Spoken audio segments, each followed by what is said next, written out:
चलिए। जय हिंद, नमस्कार दोस्तों। कैसे हैं आप सब लोग? आशा करता हूं कि आप सब लोग बहुत बेहतरीन होंगे। क्लियर है? जैसा कि आपको पता है, आज हमारा टेस्ट फोर्थ है और आज हम फोर्थ टेस्ट को स्टार्ट करने जा रहे हैं। वर्तिका क्लासेस ऐप पर आपका टेस्ट डल गया है। हितेश राजक जी बोल रहे हैं कि सर बोलिए सर कुछ तो। अरे हाँ भाई, मैं शेयर कर रहा था और आशा करता हूँ कि आप भी शेयर कर देंगे। क्लियर है? मैं शेयर कर रहा था। लेक्चर को शेयर करना जरूरी है, तभी तो बच्चे आएंगे। तो आप लोग भी जल्दी से शेयर कर दीजिएगा। आज हमारा टेस्ट नंबर 4 है। आशा करता हूं कि आप टेस्ट देकर आए होंगे, ताकि यहाँ पढ़ने में आपको मजा आएगा। क्वेश्चन नंबर 1 से लेके 50 तक हम करेंगे, 50 से लेके 100 तक हम कल करेंगे। चलिए, तो आज क्लास स्टार्ट अपनी होने वाली है और जैसा कि आपको पता है, बहुत बेहतरीन क्लासेस अपनी चल रही हैं। जिसको भी टेस्ट सीरीज लेना है वो ले सकता है। 11 टेस्ट हैं, मात्र 51 रुपये में है। क्लियर है? आपका नैतिक मूल्य है कि इस टेस्ट सीरीज को आप और आगे तक भेजें, यानी आपका, हाँ जी, नीतीश जी बोल रहे हैं, जी sir, thank you so much. आपका नैतिक मूल्य है कि इस टेस्ट सीरीज को आप आगे तक बढ़ाएं, अपने दोस्तों तक शेयर करें। क्लियर है? उनको बताएं कि वर्तिका क्लासेस ऐप पर टेस्ट सीरीज चल रही है, जिसका फ्री सॉल्यूशन आपको यूट्यूब पे देखने को मिल रहा है। पहले इंस्टॉल करना, फिर मोबाइल नंबर डालना, OTP ऑटोमेटिक फिल हो जाएगा। टेस्ट सीरीज में जाना, आप लाइव कोर्सेज, रिकॉर्डेड कोर्सेज भी ले सकते हो, बट अभी टेस्ट सीरीज पे ध्यान दो। टेस्ट सीरीज चल रही है तो टेस्ट सीरीज आप ले सकते हैं। चलिए, क्लियर है दोस्तों? जल्दी से आप अ, जल्दी से आप अपने दोस्तों तक इसको शेयर कर दीजिएगा। क्लियर? मैं पढ़ाना स्टार्ट करता हूं और आज हम क्वेश्चन नंबर 1 से लेके, आज का जो टेस्ट है उसमें केमिस्ट्री है। क्या है? केमिस्ट्री है। चलिएगा, ये आपकी टेस्ट सीरीज का सॉल्यूशन का शेड्यूल है। आज का 3 से 4 राकेश सर की क्लास हो चुकी है, 4 से 6 मेरी क्लास है, 6 से 8 हमारे संजीव सर दिल्ली वाले जिनकी क्लास है, और 8:30 से 10:30 प्रमोद सर की क्लास रहेगी। क्लियर है?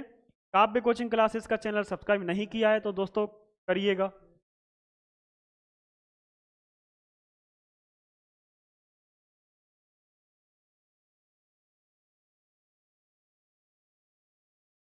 चलिए, स्टार्ट करते हैं आज का पहला क्वेश्चन। देखें, पहला क्वेश्चन क्या है कि अत्यधिक किण्वन से आप क्या समझते हैं। जल्दी से आ जाइए, जल्दी से शेयर करिए, लाइक करिएगा दोस्तों। आने से पहले कर दिया सर जी, रज्जो अहरवार जी, बहुत बहुत धन्यवाद। आप तो बिना कहे कर देते हैं हमारा काम। क्लियर है? तो चलिएगा, ये किण्वन जो है, आप ये बताना है कि अत्यधिक जो किण्वन हो जाता है उसको आप क्या समझते हैं, यानी उसका कारण क्या है, ये बताइए। ये न्यूक्लियर अपशिष्ट का निस्तारा करने की पद्धति है। क्लियर है? ये कार्बनिक अपशिष्ट से मीथेन उत्पन्न करने की पद्धति है। क्लियर है? ये वायुमंडल में CO2 कम करने की, COD नहीं है, ये CO2 है, कम करने की पद्धति है। ये अपशिष्ट जल में ईंधन के रूप में हाइड्रोजन उत्पन्न करने की पद्धति है। चलिएगा दोस्तों, बताइएगा कि किण्वन क्या है। आपको ये बताना है कि किण्वन क्या है।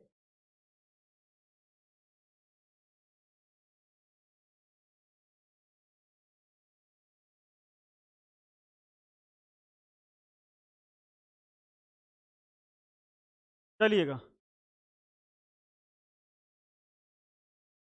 देखिएगा, आप लोग आंसर दीजिएगा, तब तक मैं थोड़ा सा आपको किण्वन के बारे में बताता हूँ।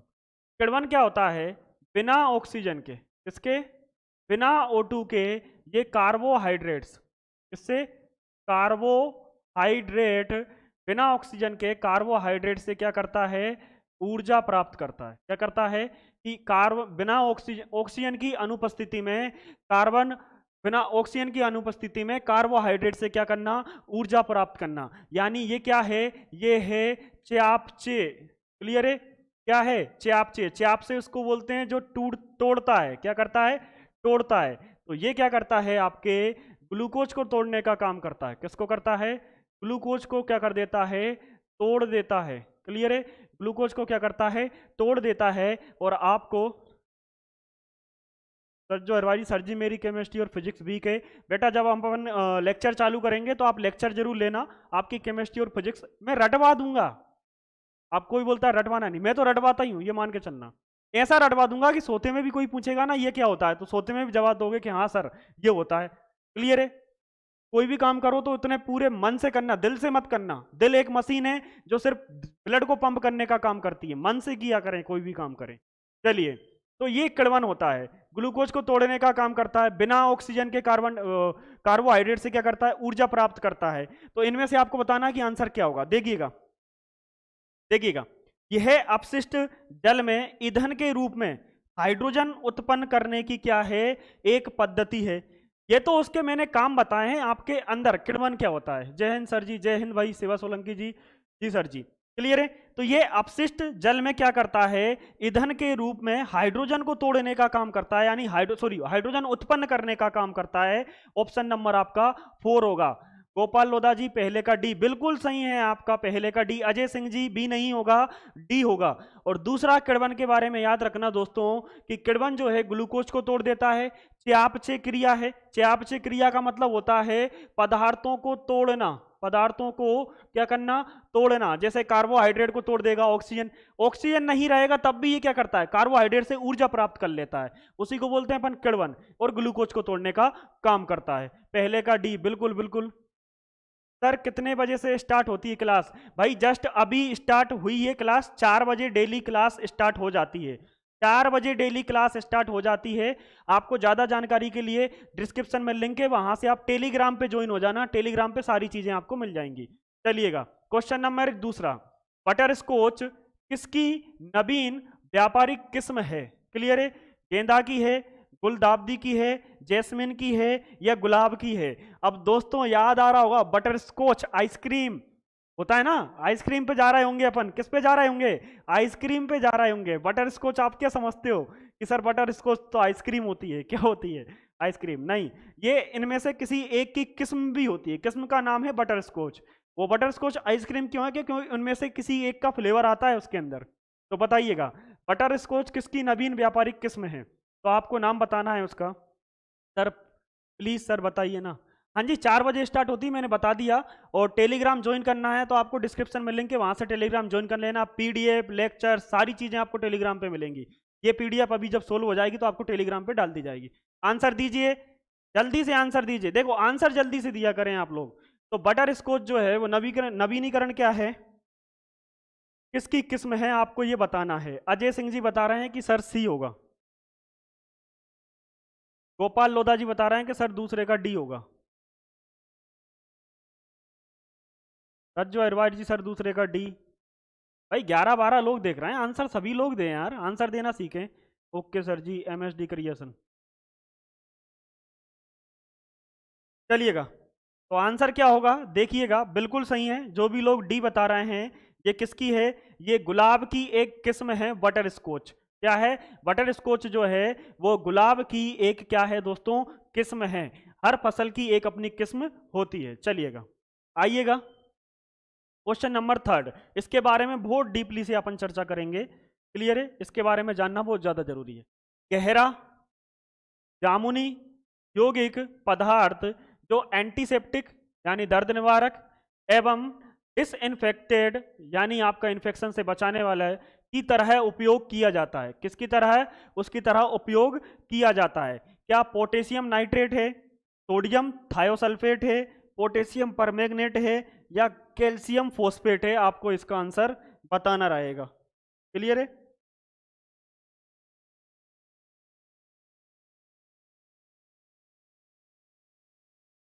बताइएगा। तो देखिएगा पोटेशियम परमैंगनेट तो आप जानते ही हो, KNO3 क्या होता है, पोटेशियम परमैंगनेट। पोटेशियम परमैंगनेट का सूत्र होता है दोस्तों, क्या होता है पोटेशियम परमैंगनेट का सूत्र, KNO3। क्लियर है, सोडियम सल्फेट सोडियम थायोसल्फेट है, अच्छा सोडियम थायोसल्फेट, सोडियम सल्फेट होता तो Na2SO4 हो जाता, इसका होगा सोडियम थायोसल्फेट Na2H2O3। ये क्या है, सोडियम थायोसल्फेट का फॉर्मूला है। क्लियर है, पोटेशियम परमैंगनेट KMnO3 क्या होगा दोस्तों, KMnO4। क्लियर है, ये होता है पोटेशियम। और कैल्शियम फॉस्फेट CaPO4 क्या होगा, CaPO4 कैल्शियम फॉस्फेट।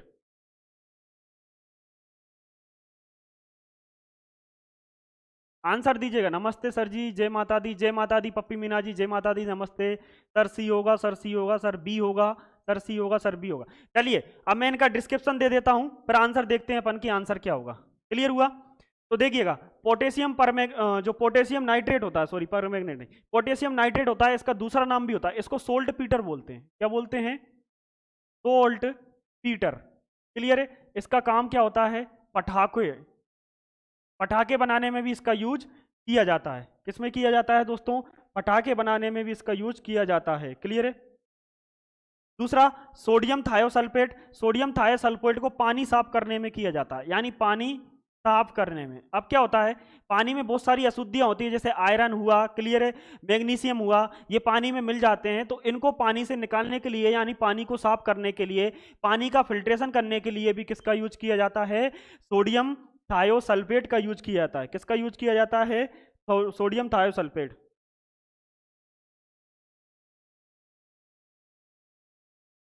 हो गया? इसका आंसर क्या होगा? इसका आंसर होगा पोटेशियम परमैंगनेट।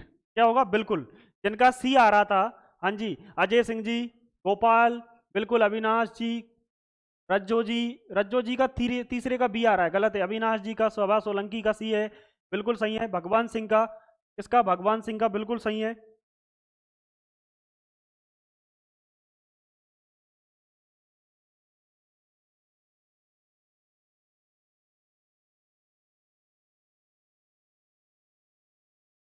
अच्छा अच्छा अच्छा, हाँ, देखिएगा, इसका एक और उपयोग होता है, फोटोग्राफी। किसमें होता है? फोटोग्राफी में इसका उपयोग किया जाता है। लेकिन फोटोग्राफी में क्या? फोटोग्राफी में रंग प्रदान करने के लिए, यानी रंग भी नहीं प्रदान करता, रंग की क्षमता प्रदान करता है। क्या करता है? रंग की क्षमता प्रदान करता है। इसका उपयोग होता है पानी को साफ करने में। पानी को साफ, यानी अशुद्धियां किस किस की? आयरन हुआ, मैग्नीशियम हुआ, इन चीजों की अशुद्धियों को साफ करने में किया जाता है। क्लियर है? इसका उपयोग प्लास्टर ऑफ पेरिस बनाने में किया जाता है।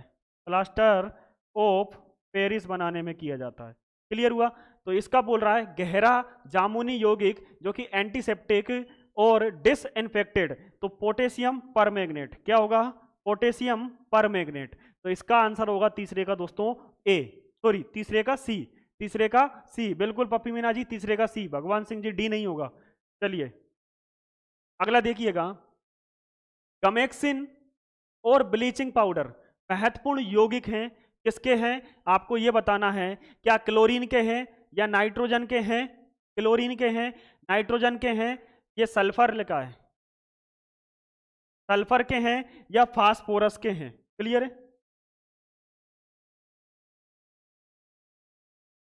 आपको बताना है इसका आंसर क्या होगा, क्लोरीन, नाइट्रोजन, सल्फर या फास्फोरस। कमेक्सिन और ब्लीचिंग पाउडर महत्वपूर्ण यौगिक है, क्लोरीन, नाइट्रोजन, सल्फर।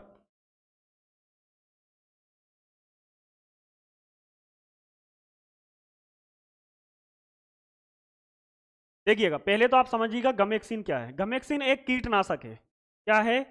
कीटनाशक है, पहली चीज तो। और जो गमेक्सिन का फॉर्मूला होता है वो होता है C6H6C12। क्लियर है?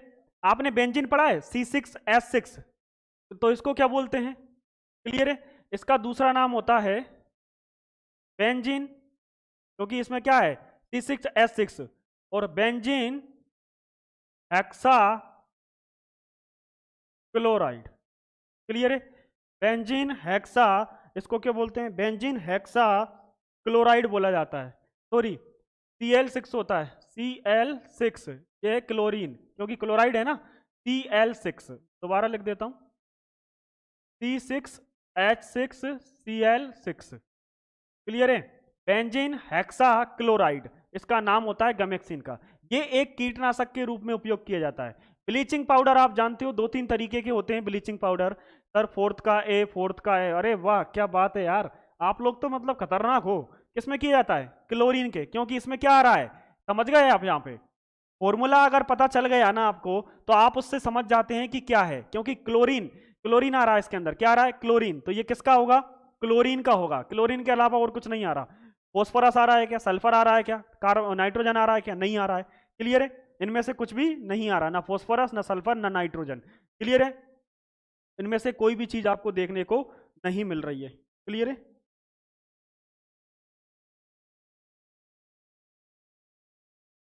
बहुत बढ़िया है, शानदार। चलिएगा, क्वेश्चन नंबर है 5वां। दोस्तों आगे तक आपने शेयर नहीं किया, अपने दोस्तों तक शेयर कीजिएगा लेक्चर को। क्लियर है? ये आपकी नैतिक जिम्मेदारी है। चलिए, बहुत शानदार क्वेश्चन है कि कृत्रिम रूप में फलों को पकाने के लिए प्रयोग होने वाली गैस कौन सी है।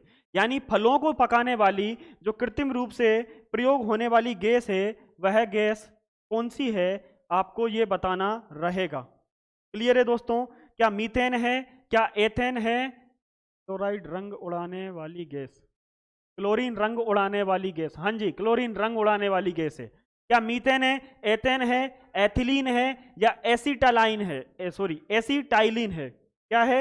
एसिटाइलिन है। देखिएगा, मीथेन का फॉर्मूला क्या बताइए? CH4। क्या होता है मीथेन का फॉर्मूला दोस्तों? CH4 होता है। इथेन का क्या होता है? C2H6 होता है। एसिटिलीन का क्या होता है? C2H4 होता है। और एसिटिलाइन का क्या होता है? एसिटिलाइन का होता है C2H2। इनके ये फॉर्मूले होते हैं। क्या होते हैं? इनके ये फॉर्मूले होते हैं। अब आपको देना रहेगा आंसर कि 5वें का आंसर क्या होगा। कृत्रिम रूप से जब फलों को पकाना रहता है, उसमें डाल दो, पक जाएंगे। ये तो देसी तरीका है। कौन सा तरीका है दोस्तों? देसी तरीका है। ये कौन सा तरीका है? देसी तरीका है। हाँ, आंसर आने लगे हैं। 5 का डी, 5 का डी, कोई बोल रहा है 5 का सी, कोई बोल रहा है 5 का डी। तो देखिएगा, मीथेन, ये मीथेन क्या है? ये घरों में यूज की जाती है। कहाँ यूज की जाती है? घरों में। क्लियर है? ईंधन के रूप में। किसके रूप में? घरों में ईंधन के रूप में। किसके रूप में दोस्तों? ईंधन के रूप में। दूसरा देखिएगा, ईथेन। ईथेन क्या होता है? ये एथिलीन बनाने के लिए, एथिलीन बनाने में मदद करती है। किसको बनाने में? ये नीचे वाले को बनाने में। दूसरा इसका उपयोग किया जाता है पेंट या फिर वार्निश। अपन करवाते हैं कि नहीं करवाते? पेंट करवाते हैं, वार्निश करवाते हैं, तो उसके लिए किसका उपयोग किया जाता है? ईथेन का। एथिलीन का उपयोग कहाँ किया जाता है? एथिलीन का उपयोग किया जाता है प्लास्टिक उद्योग में। इसमें प्लास्टिक उद्योग में। क्लियर हुआ? किसमें किया जाता है? प्लास्टिक उद्योग में। जैसे कि बैग। क्लियर है? बैग बनाने में, कैरी बैग बनाने में, हाथ के जो बैग होते हैं, एक बड़े वाले बैग होते हैं, एक बैग कैरी बैग होते हैं, प्लास्टिक उद्योग में इसका उपयोग किया जाता है। एसिटालाइन का उपयोग किया जाता है स्नेहक के रूप में। स्नेहक, स्नेहक का मतलब होता है लुब्रिकेंट। लुब्रिकेंट का मतलब होता है कि गाड़ियां जब कल पुर्जे जल जाते हैं तो उनके बीच में स्नेहक डाला जाता है। यानी आप बोल सकते हो ग्रीस डालते हैं, तेल डालते हैं, मोबिल डाला जाता है। गाड़ियों में ज्यादातर मोबिल डालते हैं। क्या डालते हैं? मोबिल। तो ये स्नेहक के रूप में करता है। किसके रूप में? एक लुब्रिकेंट के रूप में करता है, स्नेहक के रूप में करता है। तो भाई अब अपने आप से अच्छी से तरीके से आप समझ पाओगे कि आंसर क्या होगा।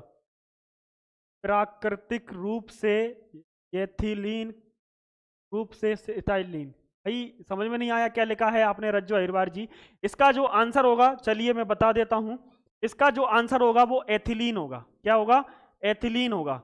कि प्राकृतिक रूप से, सॉरी कृत्रिम रूप से फलों को पकाने के लिए जिस गैस की जरूरत पड़ती है उसका नाम क्या है? एथिलीन है। क्या नाम है? एथिलीन है। जिनका भी 5वें का सी आ रहा था, बिनका बिल्कुल सही है, उन लोगों का बिल्कुल सही है। 5वें का सी होगा। क्या होगा? 5वें का सी होगा।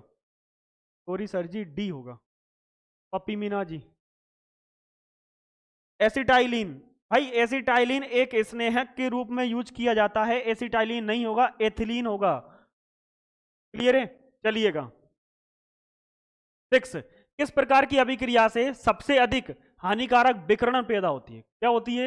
हानिकारक विकिरण पैदा होती है। ऐसी कौन सी अभिक्रिया है जिससे कि हानिकारक विकिरण पैदा होती है? तो बताइएगा, क्या संलग्न अभिक्रिया है, विखंडन है, रासायनिक है, या प्रकाश रासायनिक अभिक्रिया है? क्लियर है? आपको चारों दी है।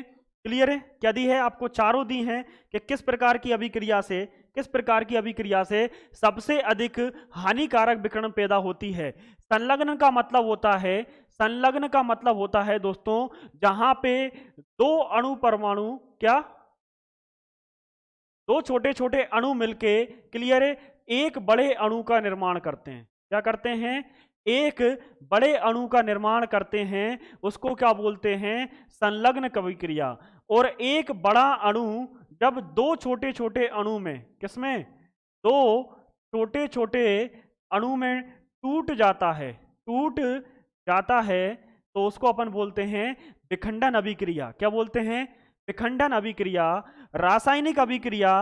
क्लियर है? जिसमें रासायनिक रूप से होती है। किससे होती है? रासायनिक।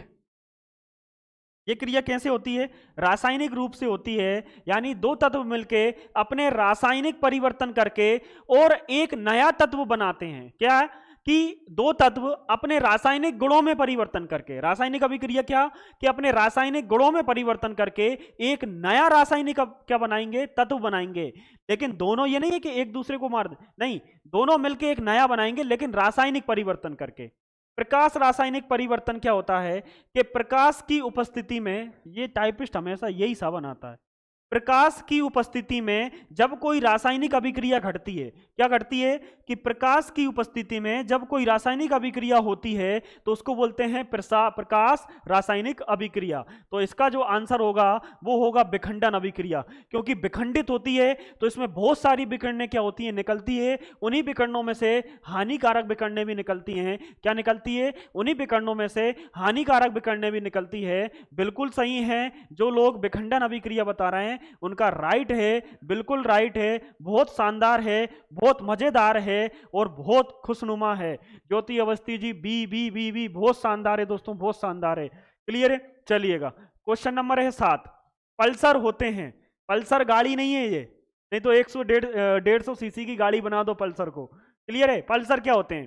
पृथ्वी की ओर जा रहे तारे, पृथ्वी से दूर जा रहे तारे, तेजी से घूमने वाले न्यूट्रॉन तारे, उच्च तापमान वाले तारे। क्लियर है? आपको बताना है, आपको बताना है कि पल्सर क्या है। जल्दी से बताइएगा कि पल्सर क्या होते हैं। पृथ्वी की ओर आने वाले, पृथ्वी से दूर जाने वाले। क्लियर है? पृथ्वी की ओर आने वाले, पृथ्वी से दूर जाने वाले या पृथ्वी से घूमने वाले न्यूट्रॉन तारे, पल्सर क्या होते हैं? जल्दी से बताइए दोस्तों। अगर आप लोगों ने अभी तक क्लास को शेयर नहीं किया तो शेयर जरूर करें।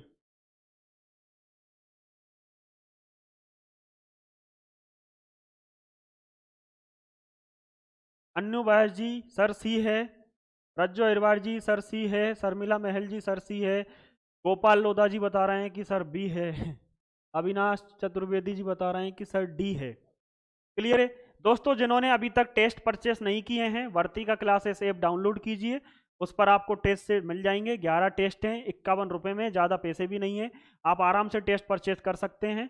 बहुत शानदार टेस्ट है, टेस्ट देकर जब पढ़ने आते हो ना बहुत शानदार मज़ा आता है। और टेलीग्राम है हमारा, नीचे डिस्क्रिप्शन में लिंक है, वहाँ से टेलीग्राम को ज्वाइन कर लेना, आपको सारी इन्फॉर्मेशन पीडीएफ जितनी भी है सारी चीज़ें वहाँ मिल जाएंगी, टेस्ट की लिंक भी मिल जाएगी। हाँ वेरी गुड। क्या है कि पल्सर वो होते हैं, ये क्या है? पहली चीज तो है न्यूट्रॉन। क्या है? न्यूट्रॉन तारे हैं। पल्सर जो है दोस्तों वो कैसे तारे हैं? न्यूट्रॉन तारे हैं। कैसे तारे हैं? न्यूट्रॉन तारे हैं। और ये न्यूट्रॉन तारे वो हैं जो तेजी से घूम रहे हैं। क्या कर रहे हैं? तेजी से घूमने वाले तारे हैं। और ये न्यूट्रॉन तारे हैं। कैसे तारे हैं? न्यूट्रॉन तारे हैं। इनकी गति बहुत ज्यादा होती है। इनकी गति क्या होती है? बहुत ज्यादा होती है। और ये न्यूट्रॉन तारे होते हैं। बस इतना याद रखना, आंसर होगा आपका सी वाला। बहुत सही है। उच्च तापमान वाले तारे नहीं, उच्च तापमान वाले तारे सूर्य होते हैं। 8वां, समुद्र के पानी का खारापन। समुद्र का पानी खारा होता है। समुद्र के पानी का खारापन, समुद्र के पानी में खालिस्तान साधारण नमक यानी सोडियम क्लोराइड, ये होता है आपका NaCl। क्या होता है? NaCl की मात्रा से निश्चित होता है। क्लियर है? इसमें बताना है आपको कि यहाँ क्या आएगा, किसकी मात्रा से, कितनी मात्रा से, यानी सोडियम क्लोराइड जो होता है इसकी कितनी मात्रा होना चाहिए? क्या 1 kg होना चाहिए, या 10 kg होना चाहिए, या 1 ग्राम होना चाहिए, या फिर 10 ग्राम होना चाहिए? आपको ये बताना है दोस्तों। क्या करना है? आपको ये बताना है कि इसमें इसकी कितनी मात्रा होना चाहिए। अजय सिंह जी 7 का सी बिल्कुल सही है। अजय सिंह जी का भी, भगवान सिंह जी का भी, शिवा का भी, पप्पी मीना जी का भी, अविनाश जी का भी बिल्कुल सही है दोस्तों, बहुत सही है।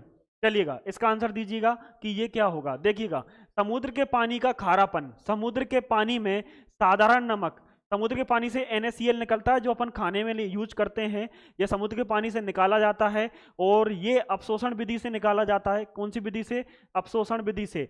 पानी को लिया जाता है, उसमें से पानी अवशोषित होता जाता है और नमक नमक नीचे क्रिस्टल फॉर्म में बच जाता है। फिर उस नमक क्रिस्टल फॉर्म को क्या किया जाता है, प्यूरिफाई किया जाता है, यानी उसमें से नमक नमक निकालते हैं, रेत रेत को हटा दिया जाता है। 18 का बी, 8 का बी होगा, शर्मिला महल जी बोल रही हैं, गोपाल लोधा जी बोल रहे हैं 8 का बी, 8 का ए, 8 का बी, 8 का ए। अरे भाई ऐसे आंसर थोड़े ना देते हैं, अच्छे से आंसर देते हैं दोस्तों, अच्छे से आंसर देते हैं। चलिएगा, तो इसका आंसर क्या होगा, देखिए इसका आंसर होगा 1 किलोग्राम। कितना होगा दोस्तों, 1 किलोग्राम साधारण नमक की मात्रा से निश्चित कर सकते हैं कि उसके अंदर, सर अन्नू बेस नाम है मेरा जी, बिल्कुल Annu Bais ji, thank you so much नाम बताने के लिए।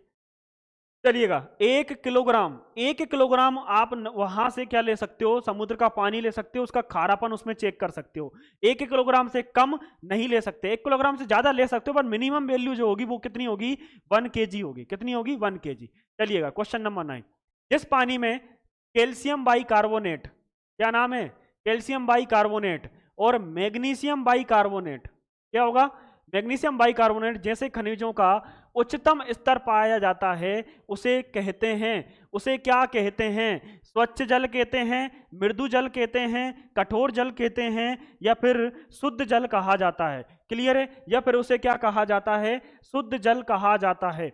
तो देखिएगा दोस्तों, आप लोगों को अच्छी तरीके से पता है, कैल्शियम बाइकार्बोनेट क्या है, कैल्शियम CaHCO3, क्लियर है, CaHCO3 कैल्शियम बाइकार्बोनेट, ये क्या होता है, कैल्शियम बाइकार्बोनेट, इसको बोला जाता है खाने का सोडा। क्या बोला जाता है, खाने का सोडा।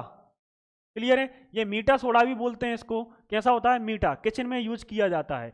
मैग्नीशियम बाइकार्बोनेट यानी Mg2SCO3, मैग्नीशियम बाइकार्बोनेट, ये दोनों जिसमें मिले रहेंगे तो उस जल को क्या कहा जाएगा, क्या स्वच्छ जल कहा जाएगा, क्या कहा जाएगा, स्वच्छ जल। क्लियर है, या फिर मृदु जल कहा जाएगा, या कठोर जल कहा जाएगा, या फिर शुद्ध जल। शुद्ध जल तो आपका कौन सा होता है, अशुद्ध जल को बोलते हैं, किसको बोलते हैं, अशुद्ध जल को शुद्ध जल बोला जाता है। वर्षा की बूंद होती है वो आपका शुद्ध जल होता है। स्वच्छ, स्वच्छ मतलब साफ पानी, ये तो आपका आरओ का होता है। कैसा होता है, आरओ का जो पानी होता है वो आपका साफ होता है। क्लियर है, मृदु जल जो कि कहां से निकलता है, धरती से निकलता है, धरती ना लिखें, पृथ्वी से जिस जल को प्राप्त किया जाता है। और जो मृदु जल जो होता है ये मीठा होता है। कैसा होता है, मीठा होता है। इसका आंसर होगा क्या, कठोर जल। क्या होगा दोस्तों, कठोर, क्योंकि नमक जब पानी में मिला दिया जाता है तो वह कैसा हो जाता है, कठोर हो जाता है। कैसा हो जाता है, कठोर हो जाता है। 9 का सी, 9 का सी, सी मीठा सोडा, बिल्कुल सही है, 9 का सी, 9 का सी। चलिएगा, बहुत बढ़िया दोस्तों, बहुत शानदार आप लोगों के आंसर आ रहे हैं और आशा करता हूं कि ये दिख रहा है, हाँ बिल्कुल पूरा दिख रहा है। चलिएगा, ये आंसर बताइएगा, बहुत शानदार आंसर है। पोटास फिटकरी का सूत्र क्या है, आपको यहां बताना है कि जो पोटास है या फिटकरी है उसका सूत्र क्या है।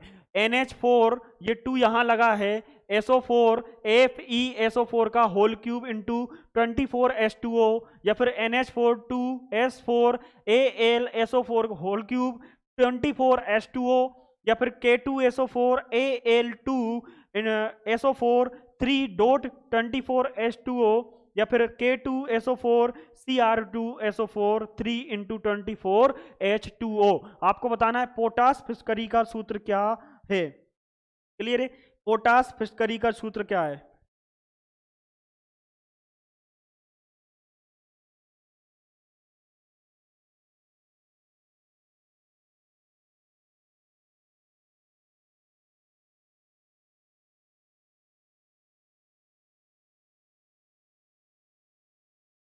बताइएगा, 10 का, सर 10 का सी होगा, सर 10 का सी होगा। क्लियर है, ये जो लिखा है ये फेरिक है, क्या है ये, फेरिक एलम, क्या है दोस्तों, फेरिक एलम है। क्लियर है, अब इन दोनों में से एक आंसर होगा पोटास फिटकरी का, ये तो मैं आपको बता देता हूं। ये कुछ नहीं होता, इसको हटा देना, ये कुछ नहीं होता, यहाँ पे थोड़ी सी CR की जगह और कुछ लेना चाहिए था, तब जाके ये कुछ बनता। बिल्कुल सही है, जिन लोगों का सी आंसर आ रहा है बिल्कुल सही है। ये होता है किसका, पोटास फिटकरी का सूत्र। किसका, पोटास फिटकरी का सूत्र होता है ये। क्लियर है, किसका होता है दोस्तों, पोटास फिटकरी का सूत्र होता है। क्लियर है,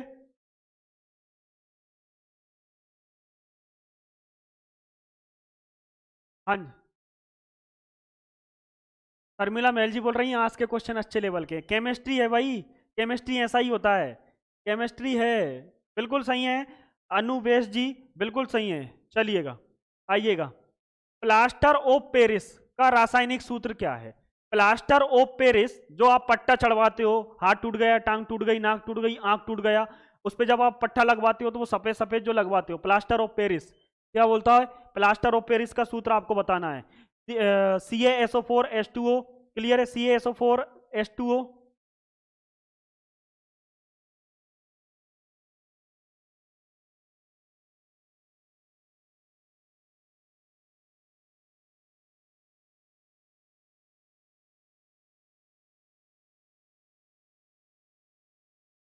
11वें का आंसर दें? देखिए, CaSO4 × H2O, ये CaSO4.4H2O है ये, ठीक है। और ये है CaSO4 × H2O, और ये है CaSO4 × 2H2O। कितना है? 2H2O। हाँ जी,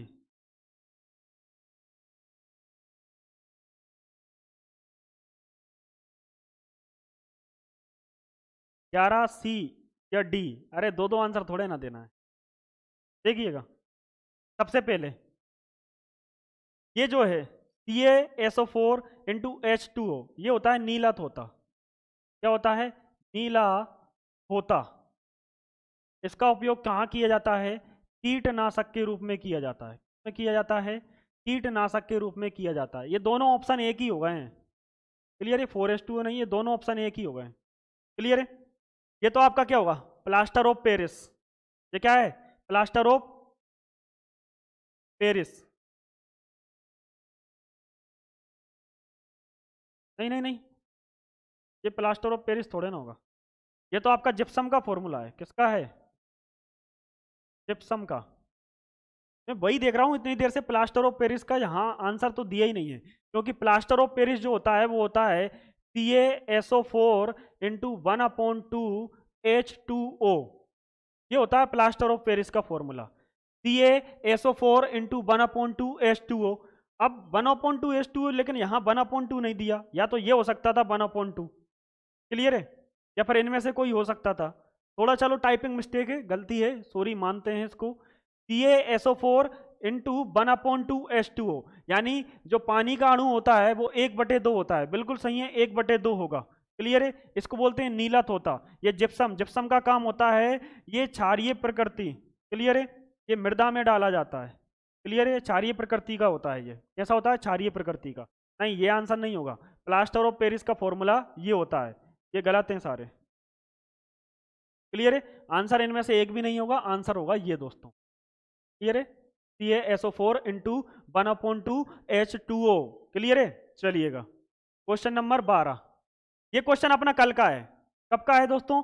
कल का है। कल भी मैंने आपको बताया था कि अगर घाव हो जाता है तो फिटकरी लगाई जाती है, रक्तस्राव रुक जाता है। क्लियर है? रक्तस्राव क्या हो जाता है? रुक जाता है। इसका कारण क्या है आपको ये बताना है। इसका जो रीजन है वो आपको बताना है कि इसका रीजन क्या है। फिटकरी रक्त को स्कंदित करके थक्का बना देती है। फिटकरी घाव के आसपास तापमान को कम कर देती है। फिटकरी एक पूर्तिरोधी है, या फिर फिटकरी का टुकड़ा घाव को ढक देता है। तो ये कल पढ़ चुके हैं कि ये क्या कर देती है? रक्त को स्कंदित करके थक्का बना देती है। बस इतना ही है, ज्यादा इसमें समझने लायक कुछ नहीं, कल पढ़ लिया था। 13 क्वेश्चंस। इनमें से कौन सी गैस पोप की ध्वनि के साथ जलती है? क्लियर है? किसकी ध्वनि के साथ? पोप की ध्वनि के साथ जलती है। वह आपकी कौन सी गैस है? आपको यह बताना है।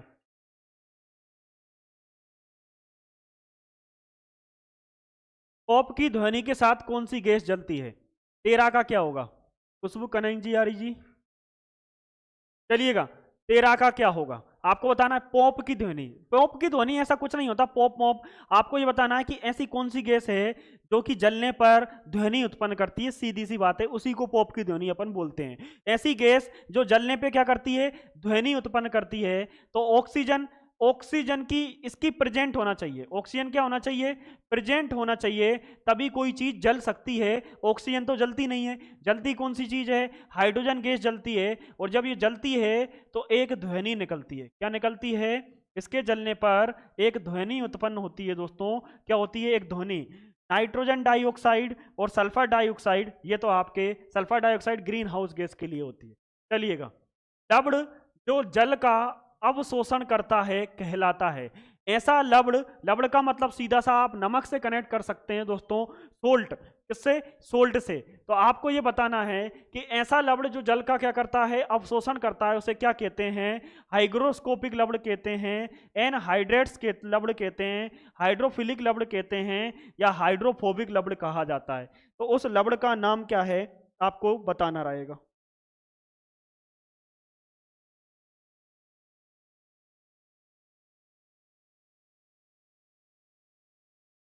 देखिएगा, ऐसा लवण जो जल का क्या करता है? अवशोषण कर लेता है। क्लियर है? उसको बोलते हैं हाइग्रोस्कोपिक लवण। क्या बोला जाता है? हाइग्रोस्कोपिक लवण बोला जाता है। क्लियर है? क्या बोला जाता है? हाइग्रोस्कोपिक लवण बोला जाता है। आप इतना ध्यान रखिएगा इसके बारे में, और इनके बारे में अपन कभी डिटेल से पढ़ेंगे। पूरे लवण जब पढ़ेंगे, हाइड्रोफिलिक जब जल में पाए जाते हैं, हाइड्रोफोबिक जो होते हैं, सारी चीजों के बारे में। आइए 15 पर। जो फोम के आप गद्दे होते हैं, क्या होते हैं? फोम, फोम आती है। फोम के गद्दे, तकिए आते हैं, अपन बनवाते हैं उनको। फोम के क्या आते हैं? गद्दे आते हैं, तकिए आते हैं, तकिए बने होते हैं। तो ये कैसे होते हैं? पॉलीविनाइल क्लोराइड के, या पॉली यूरीथेन के, या पॉलीप्रोपाइल प्रोपाइली के, या पॉलीस्टाइलिन के। किसके बने होते हैं ये? क्लियर है? किसके बने होते हैं? अन्नू बेश जी, आप सॉरी क्यों बोल रही हैं? क्या हुआ? सॉरी बोलने की कहाँ जरूरत पड़ी Annu Besh ji? What happened?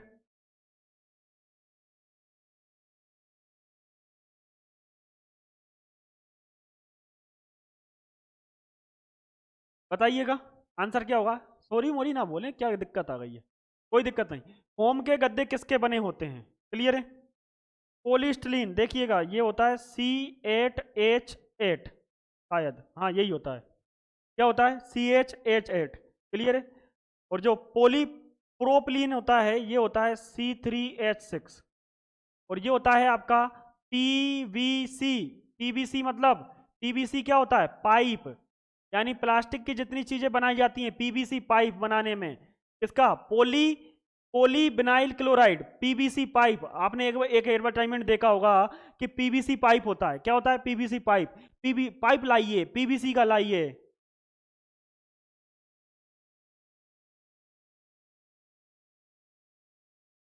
Sir, हम टेस्ट के हिसाब से आंसर करते हैं और गलत हो जाते हैं, तो प्लीज टेस्ट में सही कराइएगा भाई।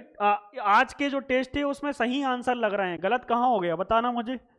आज के टेस्ट में मैंने खुद चेक किया है, आज का टेस्ट तो पूरा, उसमें मैंने सही आंसर देखे हैं लगभग लगभग। कहीं गलती हो गई हो तो बता देना, मैं चेक करके एक बार और देख लूंगा।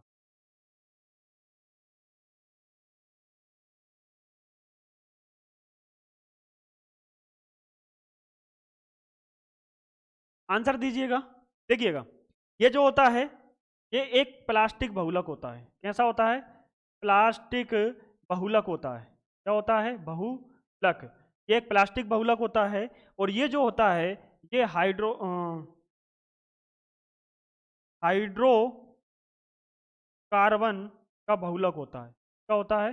हाइड्रोकार्बन का एक बहुलक होता है। क्लियर है? किसका होता है? हाइड्रोकार्बन का एक बहुलक होता है। तो इसका जो आंसर होगा वो यही होगा, पोली यूरेथेन। पोली यूरेथेन। 15 का सी नहीं होगा, 15 का बी होगा। 15 का क्या होगा? बी होगा।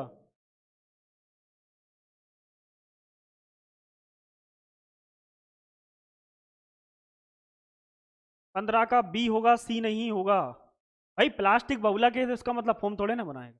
ये तो प्लास्टिक बहुलक है। इसका जो आंसर होगा वो क्या होगा?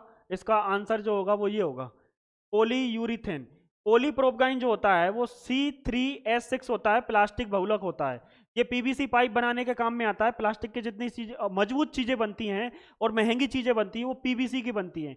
PVC पाइप नल फिटिंग वगैरह में अपन इनको लगवाते हैं। किसमें लगवाते हैं? नल फिटिंग वगैरह में। चलिएगा, क्वेश्चन नंबर 6, खाद्य पदार्थों के डिब्बों की आंतरिक सतह टिन से पुती होती है, ना कि ये ना अलग है और का अलग है, ना कि जस्ते से। क्योंकि देखिएगा, जितने भी खाने की चीजें होती हैं उनको अपन किससे पोतते हैं? टिन से पोतते हैं। टिन की जगह अगर जस्ते से पोत दे तो सस्ता पड़ता है, लेकिन जस्ते से क्यों नहीं पोता जाता? तो 4 ऑप्शन आपको दिए हैं। क्या? जस्ता टिन से अधिक क्रियाशील होता है, चलिएगा, क्रियाशील होता है, क्लियर है। जस्ते का गलनांक टिन से अधिक होता है, ये जस्ता है। जस्ता टिन से कम क्रियाशील होता है, जस्ता टिन से महंगा होता है। आपको ये बताना है कि भाई ऐसा क्यों होता है। 16वें का आंसर दीजिएगा मेरे प्यारे साथियों। और अगर आपने अभी तक चैनल को सब्सक्राइब नहीं किया है तो चैनल को जरूर सब्सक्राइब करें और बेल आइकन को प्रेस करें और सब कुछ कर दें जो भी आपको आता होगा।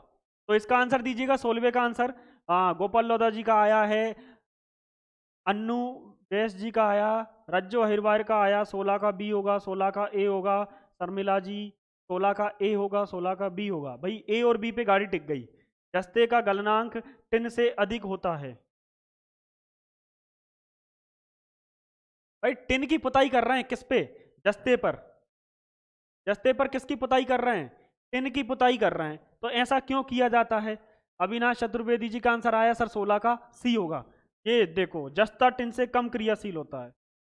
अगर जस्ता टिन से कम क्रियाशील होता तो भाई जस्ते का ही होता। देखिएगा, जस्ता क्या है?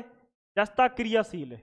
ऐसा है, क्रियाशील है, सीधी सी बात है। और क्रियाशील कैसा है? ज्यादा है। कैसा है? ज्यादा है। अगर खाना उसमें डाल दिया, वो क्रियाशील है और खाने के साथ क्रिया कर ली तो झेर का काम कर देगा। किसका काम कर देगा? झेर का। पता चला अंदर जाके जंग लगा दे अपने। क्लियर? तो इसीलिए टिन जो होता है वो क्रियाशील नहीं होता है। टिन जो होता है वो क्रियाशील नहीं होता। जस्ता टिन से, किससे? टिन से अधिक क्रियाशील होता है। क्या होता है? जस्ता टिन से अधिक क्रियाशील होता है। इसीलिए जस्ते का लेप न लगा के किसका लेप लगाया जाता है? टिन का लेप लगाया जाता है। क्योंकि खाने के साथ क्रिया नहीं करना चाहिए। किसके साथ? खाने के साथ क्रिया नहीं करना चाहिए दोस्तों। क्लियर हुआ? तो आंसर क्या होगा? आंसर होगा पहला। आंसर क्या होगा? पहला होगा। 16 का बी नहीं होगा भाई, 16 का ए होगा। 16 का क्या होगा? ए। क्योंकि जस्ता ज्यादा क्रियाशील होता है टिन की अपेक्षा। किसकी अपेक्षा? टिन की अपेक्षा। अभी भी 16 का बी आंसर दे रहे हैं। गलनांक टिन से अधिक होता है। अगर जस्ते का गलनांक टिन से अधिक होता, गलनांक अधिक होता तो फिर जस्ते के लेप लगाते। टिन का क्यों लगा रहे हैं? ये तो गल जाएगा ताप के कारण। चलिएगा, क्वेश्चन नंबर 17, निम्नलिखित में से सही कथन का चयन करना है आपको। कनियर, स्कैंडियम सबसे हल्की धातु है। हीलियम में आयनीकरण की क्षमता अधिकतम होती है। सही कथन, ध्यान पड़ना यहां पे, सही कथन। ये क्या है यार?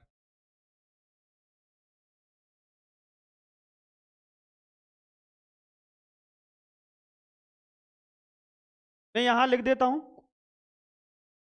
यहां पे है CU, CU, AU और AS, ये तीनों हैं। क्लियर है? और यहां है मिश्र धातुएं। मिश्र धातुएं क्या है ये? CU, AU, AS मिश्र धातुएं हैं। मिश्र धातुएं हैं, यानी कोइनेज मेटल। क्या बोलते हैं इनको? Coinage metal. यहाँ है SRFE, HgCa, HgCa। ये टाइपिंग मिस्टेक है दोस्तों थोड़ा सा। PR क्या है? ये लिक्विड है। ये धातुएं क्या हैं? यहाँ आयरन नहीं है, FR है। क्या है? ये लिक्विड है।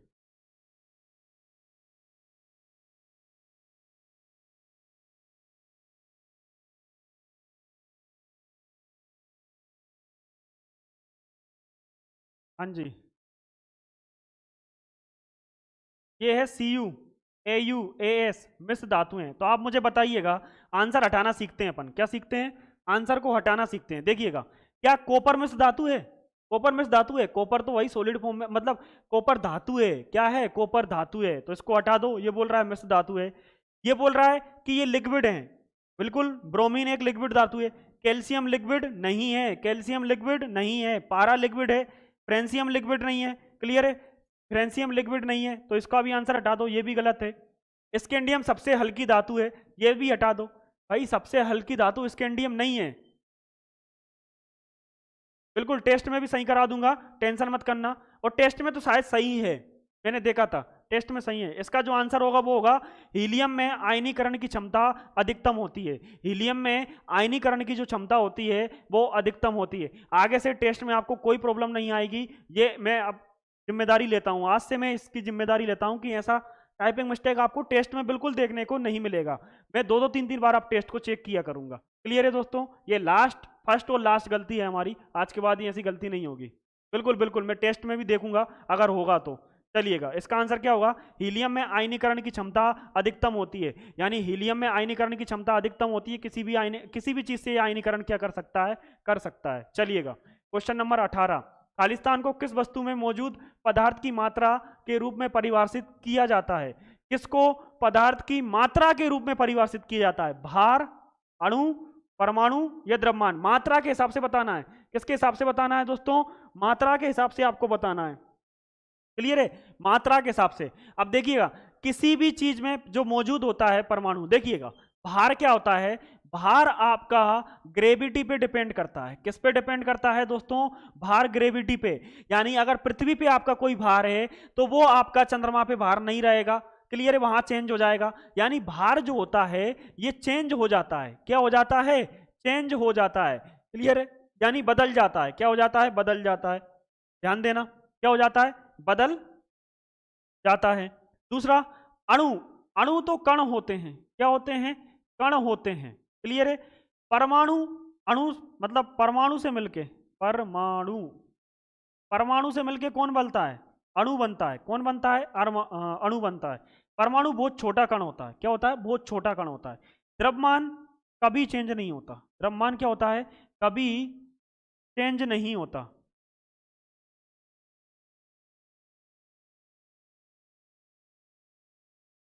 द्रव्यमान का भी चेंज नहीं होता। और द्रव्यमान क्या होता है? उसके अंदर मौजूद जितने भी परमाणु हैं, उसके अंदर मौजूद जितने भी परमाणु हैं उन सबका भार, उन सबका भार क्या होता है? द्रव्यमान होता है। बिल्कुल सही है, बिल्कुल सही है। जितने भी लोग डी बता रहे हैं उनका आंसर बिल्कुल सही है दोस्तों, कि द्रव्यमान। क्लियर है, क्योंकि किसी वस्तु में मौजूद पदार्थ की मात्रा, तो ये पदार्थ की सिर्फ मात्रा पे डिपेंड करता है। मेरी बॉडी कितने परमाणुओं से मिलकर बनी है, कितने अणु परमाणु से मिलकर बनी है, द्रव्यमान वही चीज बताएगा। द्रव्यमान क्या बताएगा? वही चीज बताएगा कि मेरी बॉडी में कितने अणु परमाणु, ये पेन किन किन चीजों से मिलकर बना है, ये उतना ही बताएगा। भार क्या बताता है? ग्रेविटी के अकॉर्डिंग, कि भाई आपको मतलब नहीं है किससे बना है। आप पृथ्वी पे हो, पृथ्वी की ग्रेविटी 9.8 होती है। आप चंद्रमा पे चले जाओ, चंद्रमा की ग्रेविटी 3.2 होती है, 3.4 होती है, तो वहां पे आपका भार 1.6 हो जाएगा।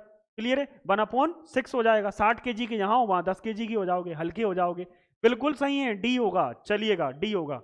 19वां, धावन सोडा। क्या है ये? धावन सोडा।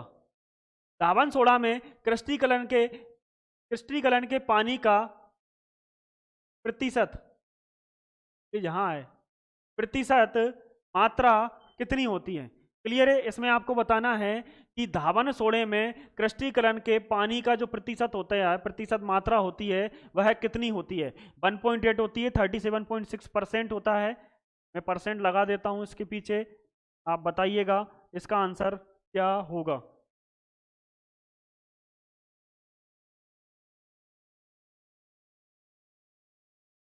चलिएगा, धावन सोडे को बोलते हैं कपड़े धोने का सोडा। धावन सोडे को क्या बोला जाता है? कपड़े धोने का सोडा। ये होता है Ca2CO3। क्लियर है, कैल्शियम कार्बोनेट। क्या बोलते हैं इसको? Calcium carbonate. और कैल्शियम बाई कार्बोनेट वो आपका खाने का सोडा होता है। ज्योति अवस्थी जी, शर्मिला महल जी कि सर डी होगा, 18 का डी होगा। हाँ, 18 का डी है, 19 का क्या होगा आपको ये बताना है। क्लियर है, कितनी होती है? तो दोस्तों आप लोग बताइएगा, मैं आंसर लगवा देता हूं, इसमें समझाने लायक ज्यादा कुछ है नहीं, टाइम खराब होगा। तो ये देखिएगा 62.9 कितनी होती है? 62.9, बिल्कुल, जिनका डी आ रहा है। आइएगा 20वें पे, निम्नलिखित में से कौन सा एक धातु और अधातु दोनों के रूप में ही कार्य नहीं करता? नहीं करता। लिखा हुआ है, क्या लिखा है, नहीं करता। आपको ये बताना है कि दोनों के रूप में जो कार्य नहीं करता।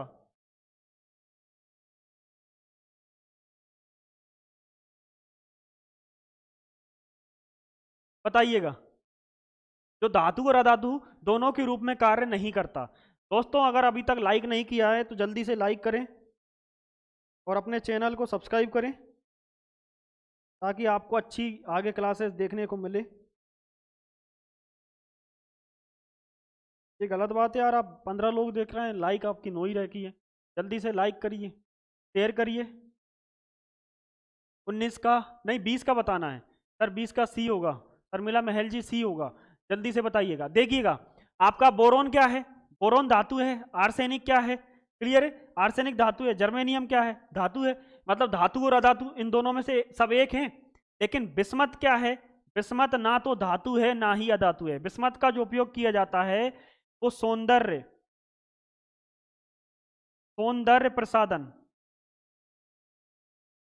क्लियर है। सौंदर्य प्रसाधन में क्या किया जाता है दोस्तों, बिस्मत जो होता है इसका उपयोग सौंदर्य प्रसाधन में किया जाता है। किसमें किया जाता है, सौंदर्य प्रसाधन में इसका उपयोग किया जाता है। किसका, बिस्मत का, क्लियर है। और इसका एक उपयोग होता है अलार्म बनाने में। अलार्म, जो अलार्म होती है उसमें भी बिस्मत का यूज किया जाता है। बट ये ना तो धातु है ना ही अधातु है, ना तो धातु है ना ही अधातु है, क्लियर है। तो पूछ रहा है कि धातु और अधातु के रूप में नहीं पाई जाती, वो होती है बिस्मत, क्लियर है। चलिएगा 21 का क्वेश्चन है, उपयुक्त उत्तरों के साथ नीचे दिए गए वाक्यों को पूरा करें। पदार्थ की अवस्था खालिस्तान नहीं होती, पदार्थ की अवस्था खालिस्तान को परिवर्तित कर बदली जा सकती है। तो पहले में अगर बिठाएं अस्थाई तापमान और दाब, स्थाई तापमान और दाब, अस्थाई तापमान और आयतन, या फिर स्थाई परमाणु क्रमांक, क्लियर है। आपको ये बताना है स्थाई परमाणु क्रमांक। क्वेश्चन नंबर 21 का आंसर आपको देना है। तो आपको एक सही आंसर इसमें बिठाना है। तो अपन बिठा के देखें, पहले बिठाएं अस्थाई। पदार्थ की अवस्थाएं अस्थाई नहीं होती हैं, क्लियर है। पदार्थ की अवस्थाएं कैसी होती हैं, अस्थाई नहीं होती हैं। तो क्या स्थाई होती हैं, क्या स्थाई नहीं हो सकती पदार्थ की, तो ये तो हटा दो। भाई ये बोल रहा है पदार्थ की अवस्थाएं अस्थाई नहीं होती, इसका मतलब क्या होता है, स्थाई होती हैं। पदार्थ की अवस्थाएं स्थाई नहीं हो सकती। साइंस की पेडालॉजी शुरू करिए भाई, लास्ट के 4 दिन में साइंस की पेडालॉजी हो जाएगी आपकी, टेंशन नहीं लेना आप लोग, क्लियर है। बस लाइक शेयर कमेंट जरूर करते रहिएगा, बस वही काम है आपका, क्लियर है। उसकी टेंशन मत लो, वो हमारे ऊपर छोड़ दीजिए। दूसरा, स्थायी तापमान और दाब, तो यहां रखिएगा पदार्थ की अवस्थाएं स्थायी तापमान नहीं होती, बिल्कुल है, पदार्थ की अवस्थाओं में स्थायी तापमान नहीं होता है। दूसरा, पदार्थ की अवस्थाएं दाब को परिवर्तित कर बदली जा सकती हैं, बिल्कुल बदली जा सकती हैं, यानी आपको आंसर मिल गया यहां। दूसरा, अस्थायी तापमान यहां भी था, वो तो क्लियर है। स्थायी और परमाणु क्रमांक, परमाणु क्रमांक को परिवर्तित कर बदली जा सकती हैं, क्लियर है। तो आंसर क्या होगा दोस्तों, आंसर होगा सेकंड वाला, कि भाई स्थायी तापमान नहीं होता और दाब के द्वारा उनका क्या किया जा सकता है, पदार्थ की आवश्यकताओं को बदला जा सकता है। पदार्थ की अवस्थाओं को क्या किया जा सकता है, बदला जा सकता है, किसके द्वारा, दाब के द्वारा, यानी option number B is the right answer. आइएगा 22 नंबर पे, निम्न में से कौन सा कथन सही या गलत है, क्लियर है, बताना है आपको। ये कथन है, कथन नंबर पहला और कथन नंबर दूसरा, क्लियर है। केवल कथन 1 सही है, केवल कथन 2 सही है। ये बीच के कहां गायब कर देता है, दोनों कथन 1 और 2 सही हैं, दोनों कथन 1 और 2 गलत हैं, ये आपको बताना है। ऑप्शन कुछ इस तरीके से हैं। सोडियम का लैटिन नाम नेट्रियम है, क्या है, नेट्रियम है। चांदी का लैटिन नाम अर्जेंटम है, चांदी का लैटिन नाम क्या है, अर्जेंटम है, ये आपको बताना है। क्या ये दोनों सही हैं, या केवल 1 सही है, केवल दोनों, केवल दूसरा सही है, या 1 और 2 दोनों सही हैं, बताइएगा इसका आंसर क्या होगा। 22 का आंसर क्या होगा मेरे प्यारे शेरों शेरनियों, मेरे प्यारे शेर शेरनियों, जल्दी से आंसर दीजिएगा, जल्दी से आंसर दीजिएगा कि इसका आंसर क्या होगा।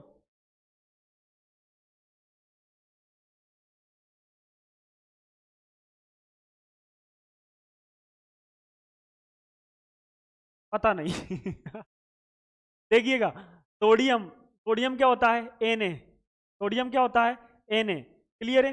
सोडियम जो होता है इसका जो लैटिन नाम है नेट्रियम, बिल्कुल सही है। और जो चांदी होता है, चांदी का लैटिन नाम अर्जेंटम है। और जो आयरन होता है, क्या होता है? आयरन, आयरन का लैटिन नाम फेरम। क्लियर है? क्या होता है? फेरम। इसका फोरस भी बोलते हैं, फेरस भी बोल देते हैं इसको, तो इसका लैटिन नाम क्या है? फोरस। यानी दोनों सही है, दोनों कथन पहला और दूसरा सही है। क्लियर है? दोनों कथन पहला और दूसरा क्या है दोस्तों? ये सही है। तो 22 का क्या होगा कि हाँ, सोडियम का लैटिन नाम नेट्रियम होता है, चांदी का लैटिन नाम अर्जेंटम होता है, और आयरन का लैटिन नाम फेरम होता है। फेरम ऑक्साइड भी बोलते हैं जब वो बनता है। असंतुलित रासायनिक समीकरण को क्या कहा जाता है? यानी जो संतुलित नहीं होता। संतुलित का मतलब क्या है कि जैसे मान के चलो आपने बनाया, क्या बनाया? Helium plus H2O, suppose date ऐसा कुछ आपने बनाया, और इधर आपने लिख दिया, क्लियर है, हीलियम ऑक्साइड प्लस हाइड्रोजन, और यहां लिख दिया 2। तो ये क्या है? असंतुलित। इधर हीलियम 1 है, इधर हीलियम 2 है, इधर हाइड्रोजन 2 है, इधर हाइड्रोजन 2 बराबर है, इधर ऑक्सीजन 1 है, इधर ऑक्सीजन कितने हैं? 2 हैं। तो ये जो समीकरण मैंने बनाया है, ये बना के बताया है ऐसे नॉर्मल, ये मत करना कि हीलियम के साथ ऑक्सीजन नहीं मिलता है, नॉर्मल एक समीकरण बना के बताया है। तो ये जो समीकरण है, ये कैसा समीकरण है? असंतुलित। कैसा है? असंतुलित समीकरण है। कैसा समीकरण है? असंतुलित समीकरण है। अगर इसको संतुलित करना है तो मुझे ऐसा करना पड़ेगा, 2 हीलियम 2H2O, क्लियर है? कितना है? 2H2O, तो 2 ऑक्सीजन हो गए, और यहाँ पे हो गए 2H2, तो ये हो गया पूरा समीकरण बराबर। 2H2O, 2 हीलियम प्लस 2H2, ये हो गया संतुलित। ये कैसा हो गया? संतुलित समीकरण। तो जो असंतुलित होते हैं समीकरण, उनको क्या कहा जाता है? आपको ये बताना है। क्लियर है? जटिल रासायनिक समीकरण कहा जाता है, कंकाल रासायनिक समीकरण कहा जाता है, प्राकृतिक रासायनिक समीकरण कहा जाता है, या रफ रासायनिक समीकरण कहा जाता है। कृष्ण कुमार जी, सर साइंस के लिए कोई बुक बता दो, कोचिंग के लिए पैसे नहीं हैं। सर साइंस के लिए कोई बुक बता दो। भाई बुक से भी कोई पढ़ाई नहीं होती, यूट्यूब पे फ्री कंटेंट चल रहा है, तो यहाँ देखिएगा, पैसे नहीं है तो कोई दिक्कत नहीं है, आप हमारे यूट्यूब चैनल को ज्वाइन कीजिए, पर डे क्लासेस चल रही हैं। क्लियर है? साइंस के लिए कोई बुक बता दो, अगले नेक्स्ट ईयर तक मेरी बुक आ जाएगी, उससे पढ़ लेना। भाई यहाँ आके बुक ना पूछें, क्योंकि हम बुक के नाम नहीं बता सकते, क्योंकि बुक है ही नहीं हमारे पास। एनसीईआरटी है, पढ़ लीजिए, एनसीईआरटी से बाहर कहीं नहीं जाएगा। एनसीईआरटी पढ़ लीजिए, एनसीईआरटी से बाहर कहीं नहीं जाएगा। चलिएगा, इसका जो नाम है वो है कंकाल रासायनिक समीकरण। कौन सा है? कि असंतुलित समीकरणों को क्या कहा जाता है? कंकाल रासायनिक समीकरण कहा जाता है। चलिएगा, ठोस CO2 यानी कार्बन डाइऑक्साइड शुष्क बर्फ क्यों कहा जाता है? ठोस CO2 को शुष्क बर्फ क्यों कहा जाता है? ये शुष्क है लेकिन ठंडी है, ये CO2 का रासायन समस्थानिक है। क्लियर है? जब दाब को एक ATM, क्लियर है, ATM एटमॉस्फेरिकली, क्लियर है, एटमॉस्फियर कम किया जाता है, प्रेशर होता है एटमॉस्फियर का, जब दाब को 1 एटमॉस्फियर कम किया जाता है तो ये सीधे गैसीय अवस्था में परिवर्तित हो जाती है। यदि इसे ठंडा किया जाता है तो ये सीधे गैसीय अवस्था में परिवर्तित होती है। भाई ऐसा कहीं देखा है किसी चीज को ठंडा करो और वो गैसीय अवस्था में परिवर्तित हो जाए? कहीं देखा है ऐसा? क्लियर है? यहां देखने को मिल रहा है। अच्छा, दिख नहीं रहा होगा, इधर आ जाता हूं, चलिए बताइएगा। एनसीईआरटी से अच्छी बुक नहीं मिलेगी आपको कहीं। इसका आंसर दें मेरे प्यारे धुरंधरों, मेरे दिल के जिगर के छल्लों, आंसर दीजिए। तो देखिएगा, ये क्या होता है कि अगर ठोस CO2 है, क्या है? ठोस CO2 है, CO2 का जो उपयोग किया जाता है आग बुझाने के लिए किया जाता है, आग बुझाने के लिए। क्लियर है? क्योंकि ये ठंडी होती है। कैसी होती है? ठंडी होती है, आग बुझाने के लिए किया जाता है। जो कोल्ड ड्रिंक वगैरह आप पीते हो उसमें भी CO2 आता है। भाई एनसीईआरटी से अच्छी बुक नहीं है, स्कूल से पढ़ के आए हो, अच्छे से जाके पढ़ लेना, पूरा कंटेंट वही होता है। ये टेस्ट मैं एनसीईआरटी से बना रहा हूँ, पढ़ लीजिए अब उसमें जाके। आग बुझाने के काम में आता है जो कोल्ड ड्रिंक्स आप पीते हो। क्या पीते हो? Cold drink. क्लियर है? जो आप कोल्ड ड्रिंक्स पीते हो उसमें भी CO2 होता है, तो इसका आंसर होगा सी वाला। जब दाब को क्या किया जाए 8 एटमॉस्फेयर 1 ATM यानी एक एटमॉस्फेरिकली प्रेशर को कम किया जाता है, क्लियर है, क्या किया जाता है, कम किया जाता है, तो ये डायरेक्ट ठोस से किस में आ जाती है, गैसीय अवस्था में। यानी डायरेक्ट ठोस से क्या हो जाएगी, गैसीय अवस्था में परिवर्तित हो जाएगी। किस में हो जाएगी, सीधे ठोस से गैसीय अवस्था में। आग बुझाने के लाल कलर के कंटेनर होते हैं, उसमें भी यही भरा रहता है, पर उसको एकदम प्रेशर से खोला जाता है तो गैसीय अवस्था में परिवर्तित हो जाती है। क्लियर है, तो इसका आंसर क्या होगा कि ये डायरेक्ट ठोस से गैसीय अवस्था में परिवर्तित हो जाती है। कब, जब इसके ऊपर से एक एटमॉस्फेरिकली प्रेशर को क्या किया जाता है, कम किया जाता है। चलिएगा क्वेश्चन नंबर 25, निम्न में से किस तत्व को बंडर एलिमेंट के नाम से जाना जाता है। आईएमपी क्वेश्चन है, कैसा क्वेश्चन है, आईएमपी क्वेश्चन है। किसको बंडर एलिमेंट के नाम से जाना जाता है, आपको यह बताना है। क्लियर है, क्वेश्चन नंबर 25 है, किसको बंडर एलिमेंट के नाम से जाना जाता है। क्लियर है,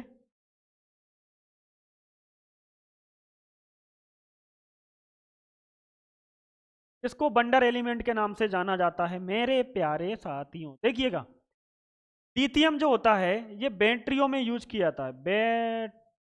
लेकिन कौन सी बैटरी, रिचार्जेबल, रिचार्जेबल,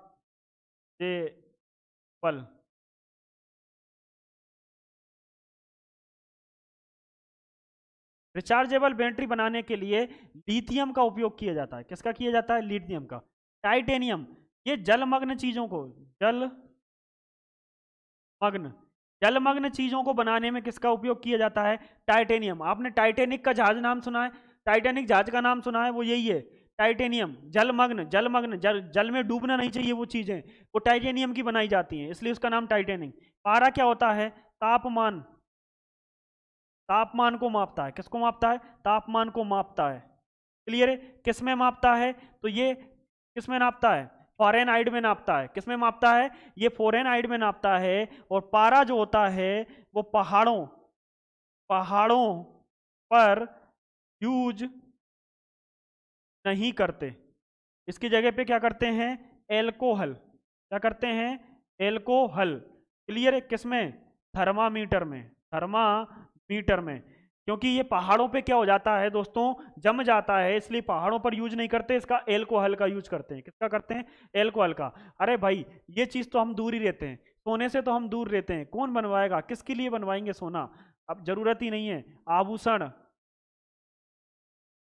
क्लियर है, सोना खाने में भी फायदेमंद होता है, सोना अगर थोड़ा भी अपन खाते हैं तो वो फायदेमंद होता है खाने के लिए भी। क्लियर है, इसका जो आंसर होगा वो क्या होगा, ये डिस्क्रिप्शन हो ही चुका है, क्या होगा, टाइटेनियम। टाइटेनियम को बंडर एलिमेंट बोला जाता है। बंडर का मतलब होता है आश्चर्यजनक, चकरमत। क्लियर है, क्योंकि ये पानी में जलमग्न चीजें बनाने में डूबता है, जलमग्न, जल में मग्न हो जाए, यानी डूबे ना, जल में तैरे, डूब के तैरती हैं, जो क्या करती हैं, डूब के जो तैरती हैं। इसका आंसर क्या होगा, तीसरा। चलिएगा क्वेश्चन नंबर 26, निम्नलिखित में से कौन सा एक आयनिक यौगिक का गुण नहीं है। पानी में घुलनशील और पेट्रोल में अघुलनशील है, कम गलनांक और कम क्वथनांक है, ठोस और मजबूत, उच्च गलनांक और उच्च क्वथनांक है।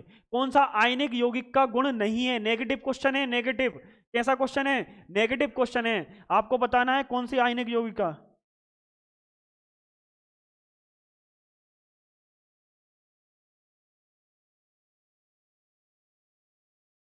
प्रैक्टिस सेट लगाइए भाई, प्रैक्टिस सेट में इसीलिए लगवा रहा हूं इन लोगों को, प्रैक्टिस सेट में क्यों लगवा रहा हूं, इसीलिए लगवाए जा रहे हैं प्रैक्टिस सेट भाई।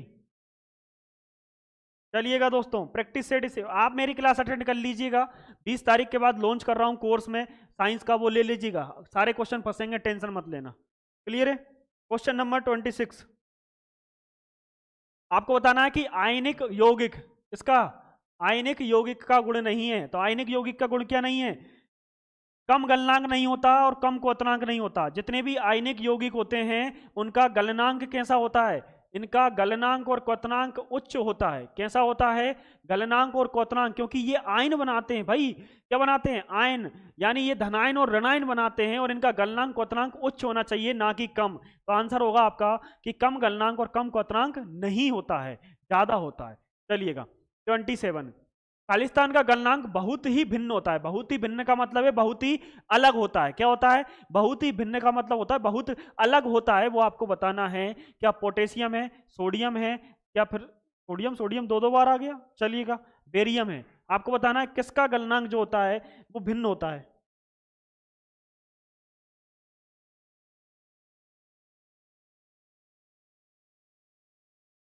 बताइएगा 27 का आंसर क्या होगा। चलिए आप आंसर बताइए, मैं आपको डिस्क्राइब कर देता हूं। देखिएगा पोटेशियम जो होता है ये हमारी मांसपेशियों के लिए बहुत ज्यादा जरूरी है। क्लियर है। और ये दूसरा ब्लड प्रेशर को कंट्रोल करता है, तो करता है ब्लड प्रेशर को कंट्रोल करता है।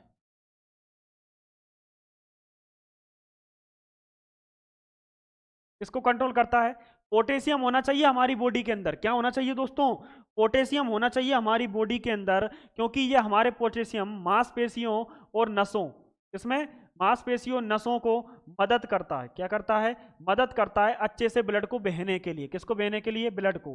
सोडियम जो होता है ये हमारे क्या करता है, हम जैसे मैं आप कुछ सोच रहा हूं तो मेरे जो आवेग हैं, मेरे जो विचार हैं, उनको याद रखने में, याददाश्त रखने में अगर सोडियम की कमी हो जाती है, क्या हो जाती है? सोडियम की कमी हो जाती है तो आपको कोई चीज याद नहीं रहती। क्लियर है। यानी याददाश्त, याददाश्त। क्लियर है। याददाश्त में भी क्या आ जाती है? कमी आ जाती है। आप भुलक्कड़ हो जाते हो, आप चीजों को भूलने लगते हो, तो इसकी कमी से सोडियम होना चाहिए। क्योंकि सोडियम जो होता है एक एक्सोन से, किससे? एक एक्सोन से दूसरे एक्सोन तक क्या भेजता है? सिग्नल भेजने का काम करता है। आपकी बॉडी के अंदर एक्सोन होते हैं, ब्रेन के अंदर होते हैं। किसके अंदर होते हैं? ब्रेन। एक एक्सोन से दूसरे एक्सोन तक सूचना भेजने का काम, किसना? सूचना भेजने का काम सोडियम का होता है। किसका होता है? सोडियम का होता है। बेरियम, इसके कांच बनाए जाते हैं, इसकी मदद से क्या बनाए जाते हैं?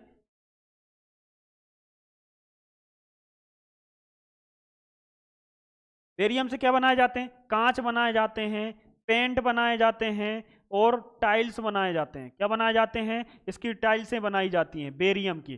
क्या बनाई जाती है? बेरियम से कांच बनाए जाते हैं, पेंट बनाए जाते हैं और टाइल्सें बनाई जाती हैं। अब रही हमारी बात आंसर की, तो पहले मैं आपका देख लेता हूं।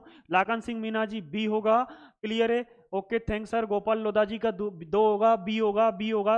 लगभग लगभग सभी लोगों का आंसर क्या आ रहा है? बी आ रहा है। बी बोलो या सी बोलो, बात एक ही है, दोनों सोडियम है, तो आंसर क्या होगा? सोडियम होगा। यहाँ शायद और कुछ होगा वैसे, लेकिन दोनों में सोडियम दिख रहा है अभी, तो दोनों में क्या है? सोडियम होगा। चलिएगा 27 देखते हैं। देखो ये समझ में आ गया क्या? ये समझ में आया कि कौन सा जो एलिमेंट है वो क्या काम करता है? बहुत जरूरी है ये। क्लियर है। क्लियर हो रहा है? बहुत जरूरी है ये आपके लिए। चलिएगा 28 नंबर का क्वेश्चन कौन सा है? 28 नंबर का क्वेश्चन है कि निम्नलिखित में से कौन सा रासायनिक प्रतीकों के बारे में सच सच नहीं है? क्लियर है। रासायनिक जो प्रतीक हैं उनके बारे में बिल्कुल सच नहीं है।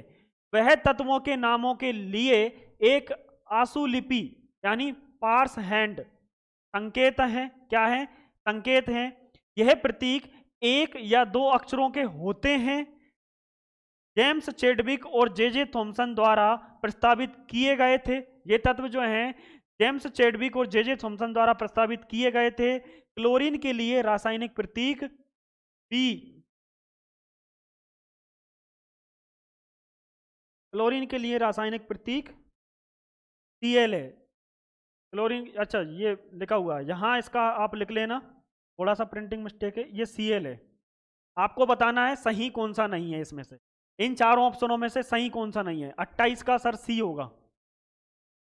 28 का क्या होगा? सी होगा। अनुबेश जी भी सी बता रही हैं, सब लोग सी बता रहे हैं। जरूर थोड़े ना सही हो, सब लोग सी बता रहे हैं तो देखिएगा अपन हटाना सीखते हैं। क्या सीखते हैं? देखें ऐसे लेंदी क्वेश्चन आते हैं ना, मैं आपको बहुत अच्छी ट्रिक बताता हूं। क्या बताता हूं? मैं आपको बहुत अच्छी ट्रिक बताता हूं इन क्वेश्चनों की। देखिएगा आप क्वेश्चन को हटाना सीखिए। कैसे? वह देखिए किसके बारे में बात कर रहा है? रासायनिक प्रतीकों के बारे में। किसके बारे में? रासायनिक प्रतीकों के।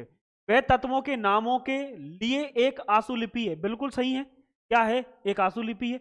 यानी तत्वों के नाम को जानने के लिए एक प्रतीक होता है, आशुलिपि होता है, तो ये तो सही है। यह प्रतीक एक या दो अक्षरों के होते हैं। बिल्कुल। पोटेशियम एक ही अक्षर का, सोडियम दो अक्षर का, दो अक्षर से ज्यादा के तत्व होते भी नहीं है, ये बात भी सही है। क्लोरीन के लिए जो रासायनिक प्रतीक है ना वो Cl है, ये भी बिल्कुल सही है। हमको नहीं पता कि भाई इन्होंने दिए कि नहीं दिए, लेकिन हमको ये पता है कि हाँ ये तीन तो सही है, लेकिन ये सही नहीं हो सकता। अब क्लियर है। कि जेम्स चैडविक और जे थॉमसन के द्वारा ये प्रस्तावित किए गए। नहीं भाई, ये बहुत सारे वैज्ञानिकों के द्वारा प्रस्तावित किए गए। क्लियर है। मोस्ले की पीरियोडिक टेबल, मोस्ले आया, पहले 66 खोजे गए थे, सबसे पहले आपके 45 खोजे गए, फिर 66 हुए, फिर 90 हुए, अब 118 हो गए। अब 118 से भी ज्यादा खोज लिए गए, लेकिन पीरियोडिक टेबल में उनको डाला नहीं गया। तो इसका जो आंसर होगा वो क्या होगा? क्लियर है कि जे देखो, जेम्स चैडविक ने किसकी खोज की थी? जेम्स चैडविक ने किसकी खोज की थी? न्यूट्रॉन की खोज की थी। किसकी की थी? न्यूट्रॉन की। जे थॉमसन ने किसकी की थी? जे थॉमसन ने इलेक्ट्रॉन की खोज की थी। किसकी की थी? इलेक्ट्रॉन की खोज की थी। चलिएगा 29, ब्राउनियम गति की खोज किसने की? जो ब्राउनियम गति है उसकी खोज किसने की? Isaac Newton, Mendel, Robert brown. बताइएगा इसकी खोज किसने की थी? Robert John brown. क्लियर है। आइजैक न्यूटन गति के नियम, न्यूटन बल, बल संबंधी नियम किसने दिए थे? आइजैक न्यूटन ने दिए थे। क्लियर है। गति के नियमों के बारे में इन्होंने हमको बताया था। मेंडल ब्राउन होगा, रॉबर्ट ब्राउन होगा, फिर यह जॉन ब्राउन होगा। पीछे ब्राउन लगाया गया है, तो इसका आंसर आपको बताना रहेगा। सर 29 का बी होगा, मेंडल ब्राउन। ब्राउन नियम आपको दिख रहा है नाम? ये तो हो नहीं सकता। ब्राउन नियम यानी ब्राउन ब्राउन तो आएगा सब में। क्या आएगा? हाँ जी, रज्जो अहिरवार जी बिल्कुल सही है। अब सही है आपका, बिल्कुल सी होगा। क्या होगा? सी होगा। बहुत शानदार। क्या होगा? सी होगा, बिल्कुल सही है, सी होगा। अन्नू बेस जी बिल्कुल सी होगा। तो इन्होंने किया था, रॉबर्ट ब्राउन ने। चलिएगा क्वेश्चन नंबर है 30, और ये क्वेश्चन नंबर 30 आपका बहुत आईएमपी है। कैसा है? बहुत आईएम। निम्नलिखित में क्या समानता है? कार्बन, सिलिकॉन, बोरोन, क्लियर है, और आर्सेनिक। कार्बन, सिलिकॉन, बोरोन और आर्सेनिक।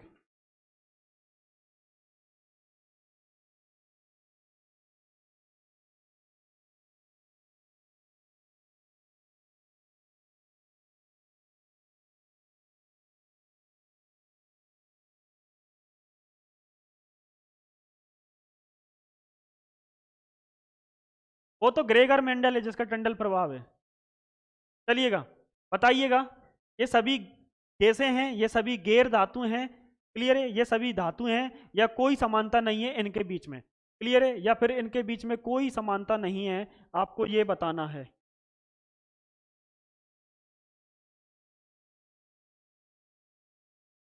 देखिएगा कार्बन क्या करता है? आपने सुना है dry cell? Dry cell. Clear है। कांच उद्योग में, कपड़ा बनाने में, बहुत सारी चीजों में कार्बन का उपयोग होता है। मेन चीज जो देखते हैं वो होता है ड्राई सेल। इसका ड्राई सेल में। क्लियर है। बोरोन, बोरोन का काम क्या होता है? जो मिट्टी होती है आपकी, क्या होती है? जो आपकी मिट्टी होती है, इस मिट्टी से कैल्शियम का अवशोषण। कैल्शियम का क्या करता है ये? अवशोषण करता है। कैल्शियम का क्या करता है ये? अवशोषण करने का काम करता है। कौन करता है? बोरोन। आर्सेनिक कांच बनाने में, क्या बनाने में? कांच। और इलेक्ट्रिक में इलेक्ट्रिक चीजों में इसका उपयोग किया जाता है। किसका किया जाता है? इलेक्ट्रिक चीजों में। सिलिकॉन, सिलिकॉन की चिप आती है। क्या आती है? चिप। क्लियर है। ये मोबाइल, क्लियर है, और जितने भी इलेक्ट्रॉनिक सामान होते हैं उसमें सब, ये बोर्ड, इसमें भी सिलिकॉन लगा है। इलेक्ट्रॉनिक, जितने भी इलेक्ट्रॉनिक सामान होते हैं उसमें सब में सिलिकॉन डाला रहता है। क्या डाला रहता है? सिलिकॉन डाला रहता है। क्या डाला रहता है दोस्तों? सिलिकॉन डाला रहता है। क्लियर है। उसके लिए इसका यूज किया जाता है। प्लास्टिक, रबर, फाइबर, माइबर, जितनी भी चीजें हैं सब में कार्बन। इंसान में भी कार्बन होता है। इंसान में भी क्या होता है? कार्बन होता है। मनीष प्रजापति जी, सर 30 का ए होगा? नहीं होगा, 30 का बी होगा। ये सभी गैसें हैं। ये सभी क्या है? गैर धातु हैं, यानी ये धातु नहीं है। क्लियर है भाई। Carbon gas, silicon, boron. Boron gas कहां से आ गई? बोरोन गैस नहीं है दादा, इसलिए नहीं बता सकते। गैस तो है, कार्बन गैस है, लेकिन सिलिकॉन नहीं है, बोरोन नहीं है, आर्सेनिक, आर्सेनिक भी नहीं है। चलिएगा, तो ये क्या है? गैर धातुएं हैं, यानी धातुएं नहीं है। क्लियर है। चलिएगा इसका आंसर होगा ये 31। दो अस्थिर तरल पदार्थ यानी मेथिल एल्कोहल और एसीटोन, क्या होगा? एसीटोन को अलग करने के लिए किस प्रक्रिया का उपयोग किया जाता है? यानी ये दोनों अस्थिर धातु हैं, अस्थिर तरल पदार्थ हैं। कैसे हैं? अस्थिर, अस्थिर तरल पदार्थ है। हाँ जी, अधातु हैं सभी। क्या है, अस्थिर तरल पदार्थ हैं। तो इनको अलग करने के लिए कौन सी क्रिया इसमें से यूज करना पड़ेगा? कौन सी क्रिया है दोस्तों जो इसमें से यूज करना पड़ेगा? जल्दी से बताइएगा।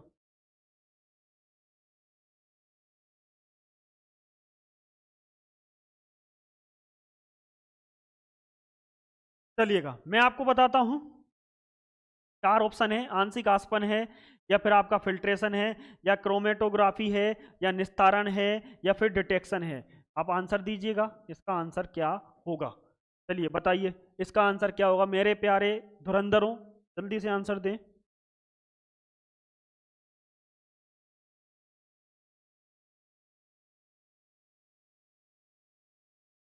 31 का ए होगा, अनुवेश जी 31 का। चलिए देखिएगा, फिल्ट्रेशन तो आप जानते हो, अच्छी तरीके से फिल्टर करना होता है। क्रोमेटोग्राफी क्या होता है? क्रोमेटोग्राफी क्या होता है? विले, अगर कोई दो चीजें मिल रही हैं लेकिन वो लिक्विड फॉर्म में होना चाहिए। कैसी लिक्विड फॉर्म में? तो विले को अलग करना, विले को अलग करना। क्या करना? अलग करना। जैसे कि आपने दूध में पानी मिला दिया तो पानी से दूध को अलग करना, ये एक एग्जांपल दिया है। मतलब विले, जो विले हो जाती है चीजें उनको अलग करना, उसको बोलते हैं क्रोमेटोग्राफी। क्या बोलते हैं? क्रोमेटोग्राफी। निस्तारण यानी डिटेक्शन उसको बोलता है कि बिना पदार्थ को हिलाए, इसको बिना पदार्थ को हिलाए उसके अंदर से पानी को निकालना, पानी को निकालना। यानी अगर कोई पदार्थ है उसमें पानी है तो उसमें ऊपर पानी ऊपर आ जाता है। पानी कहाँ ले आते हैं? ऊपर ले आते हैं। उस पदार्थ को बिना हिलाए उसके अंदर से पानी को निकाल लेना, उस क्रिया को कहते हैं निस्तारण, यानी डिकेस्टेशन। डिकेस्टेंशन होता है, ये डिकेस्टेंशन होता है। क्लियर है? तो ये क्या होता है आपका? बिना पदार्थ को हिलाए उसके अंदर से पानी को निकाल लेना। फिल्ट्रेशन आप जानते हो कि फिल्टर कर देना, साफ कर देना। क्या कर देना? साफ कर देना। तो इसका आंसर जो होगा आंशिक आसवन होगा। क्या होगा? आंशिक आसवन होगा। बी नहीं होगा ममता प्रजापति जी, बी नहीं होगा, ए होगा। क्या होगा? ए होगा, बी नहीं होगा दोस्तों। क्या नहीं होगा? बी नहीं होगा। चलिए सभी लोग जल्दी से लाइक शेयर और कमेंट करें, फटाफट लाइक शेयर कमेंट और सब्सक्राइब लोग सभी लोग करें, सभी की नैतिक जिम्मेदारी है। चलिएगा आइएगा, हाँ इसका पूरा नाम क्या है? HCFCCH क्या है? HCFCS का विस्तार, यानी इसका पूरा नाम क्या है आपको बताना है। इसका पूरा नाम क्या है मेरे प्यारे साथियों? बताइएगा इसका पूरा नाम क्या होगा। चलिएगा जल्दी से आंसर दीजिएगा। क्या हाई डेंसिटी क्लोरोफ्लोरोकार्बन है, हाइड्रोक्लोरोफ्लोरोकार्बन है, हाइड्रेट क्लोरोफ्लोरोकार्बन है, या हीडेट क्लोरोफ्लोरोकार्बन है, या हीडेट क्लोरोफ्लोरोकार्बन है? अविनाश चतुर्वेदी जी, अच्छा पिछला का आंसर है। आंसर दें, जल्दी से आंसर दे यार, और अपन शेयर करें, लाइक माइक दबाएं, लाइक का बटन दिख रहा होगा, लाल लाल लाल कलर की बत्ती दिख रही होगी, लाल कलर की बत्ती को दबा दें। सर रज्जो जी बोल रही हैं 32 का बी, गोपाल लोधा जी बोल रहे हैं सेकंड होगा, ममता जी भी बोल रही हैं कि सेकंड होगा, अब तो शर्मिला महल भी बोल रही हैं कि सर सेकंड होगा, 32 का बी होगा। हाँ जी भाई बिल्कुल सही है, इसका आंसर क्या होगा? सेकंड होगा, hydrochlorofluorocarbon, CFC, CFC, hydrochlorofluorocarbon. Clear है? CFC बिल्कुल सही है, हाइड्रोक्लोरोफ्लोरोकार्बन। पहले क्या किया जाता था? क्लोरोफ्लोरोकार्बन प्रशीतक के रूप में यूज किया जाता था, मतलब सॉरी, क्लोरोफ्लोरोकार्बन फ्रिज वगैरह में यूज किया जाता था, लेकिन बहुत हाइजीनिक है, ओजोन परत में छेद कर दिया इसने, तो इसको मारी लात। अब क्या डाला जाता है? फिर अमोनिया डालने लगे, लेकिन फिर अमोनिया को भी हटा दिया गया, पता नहीं क्या दिक्कत हो गई। अभी भी डाली जाती है अमोनिया हालांकि, लेकिन AC वगैरह में भी अमोनिया डाली जाती है। अब किया जाता है फ्रेओन 32, फ्रेओन 32। क्लियर है? चलिएगा आइए 33, इनमें से किसे फल पकाने के लिए प्रयोग किया जाता है? फल पकाने के लिए किसका प्रयोग किया जाता है? जल्दी से बताइएगा, फल पकाने के लिए किसका प्रयोग किया जाता है? कैल्शियम कार्बाइड, अमोनियम नाइट्रेट, जल्दी से बताएं। कैल्शियम कार्बाइड, अमोनियम नाइट्रेट, किसका उपयोग किया जाता है?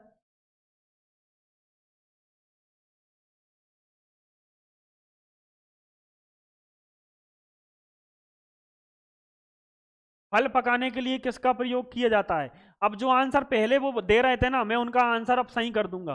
Calcium, calcium carbide, calcium carbide क्या होगा? CaCO2, कार्बाइड, क्लियर है। अमोनियम नाइट्रेट Na2CO3, क्लियर है। क्या होगा दोस्तों, सॉरी अमोनिया, अच्छा अमोनियम है, सोडियम नहीं है मुझे। अमोनिया क्या होता है, NH4, क्या हो जाएगा CO3, क्लियर है। क्या हो जाएगा, एसिटिलीन, एसिटिलीन होता है C2H2, क्या होता है C2H2। तो बताइएगा क्या होगा, फल पकाने के लिए किसका उपयोग किया जाएगा। भाई डी आंसर दे रहे हैं सब लोग, क्या बात है। तो कैल्शियम कार्बाइड और एसिटिलीन दोनों का, अब समझ में आ गया। लेकिन जब आपको दे रखे हैं ऑप्शन, क्या दोस्तों, जब आपको ऑप्शन दोनों दे रखे हैं तब आप दोनों लगाओगे कैल्शियम कार्बाइड और एसिटिलीन। लेकिन जब आपको सिंगल आंसर दे रखा हो तो आप सिंगल आंसर लगाओगे, क्या लगाओगे, सिंगल आंसर। अमोनियम नाइट्रेट का उपयोग उर्वरक के रूप में, उर्वरक, क्लियर है, खेतों में डाला जाता है अमोनियम नाइट्रेट कीटाणुओं से बचाने के लिए, फसलों में कीटाणु लग जाते हैं उनसे बचाने के लिए अमोनियम नाइट्रेट का छिड़काव किया जाता है। चलिएगा 34, आधुनिक रसायन शास्त्र का जनक किसे कहा जाता है। ये कई बार क्वेश्चन पूछा है, ग्रुप डी से लेके एनटीपीसी से लेके एसआई एमपी पुलिस, जितने भी पटवारी मटवारी सब एग्जाम है, ये सब में पूछा गया क्वेश्चन है। ये सब में पूछा गया क्या है दोस्तों, क्वेश्चन है। तो आप लोग जल्दी से बताएंगे, जल्दी से बताएंगे इसका आंसर क्या होगा। इनको तो आप जानते ही हो लगभग लगभग सभी को, क्लियर है। तो देखिएगा, ये है परमाणुवाद। परमाणुवाद का जो सिद्धांत दिया था वो ओटो होम ने दिया था। एक तरीके से बोलें कि एटम बम, एटम बम जो बना है वो इन्होंने बनाया है। किसने बनाया है, ओटो होन ने बनाया है। आर्से रदरफोर्ड ने प्रोटॉन की खोज की थी। किसकी की थी, प्रोटॉन की खोज की थी। किसकी की थी, प्रोटॉन की खोज की थी। मेंडलीव की आवर्त सारणी, मेंडलीव की आवर्त सारणी आप लोगों ने बहुत अच्छे से पढ़ा होगा इसको तो, और ये तो हमारा आंसर है।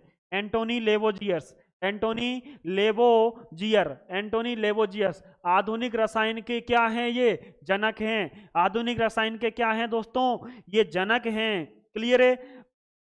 आधुनिक रसायन के क्या हैं, जनक हैं। और परमाणु रसायन, परमाणु रसायन के अगर पूछ ले परमाणु रसायन के जनक कौन है, किसके दोस्तों, परमाणु रसायन के, तो वो भी कौन है, ओटो होन है। दूसरा पूछ ले कि परमाणु क्रमांक, किसका, परमाणु क्रमांक, तो परमाणु क्रमांक के भी कौन है, ओटो होन है।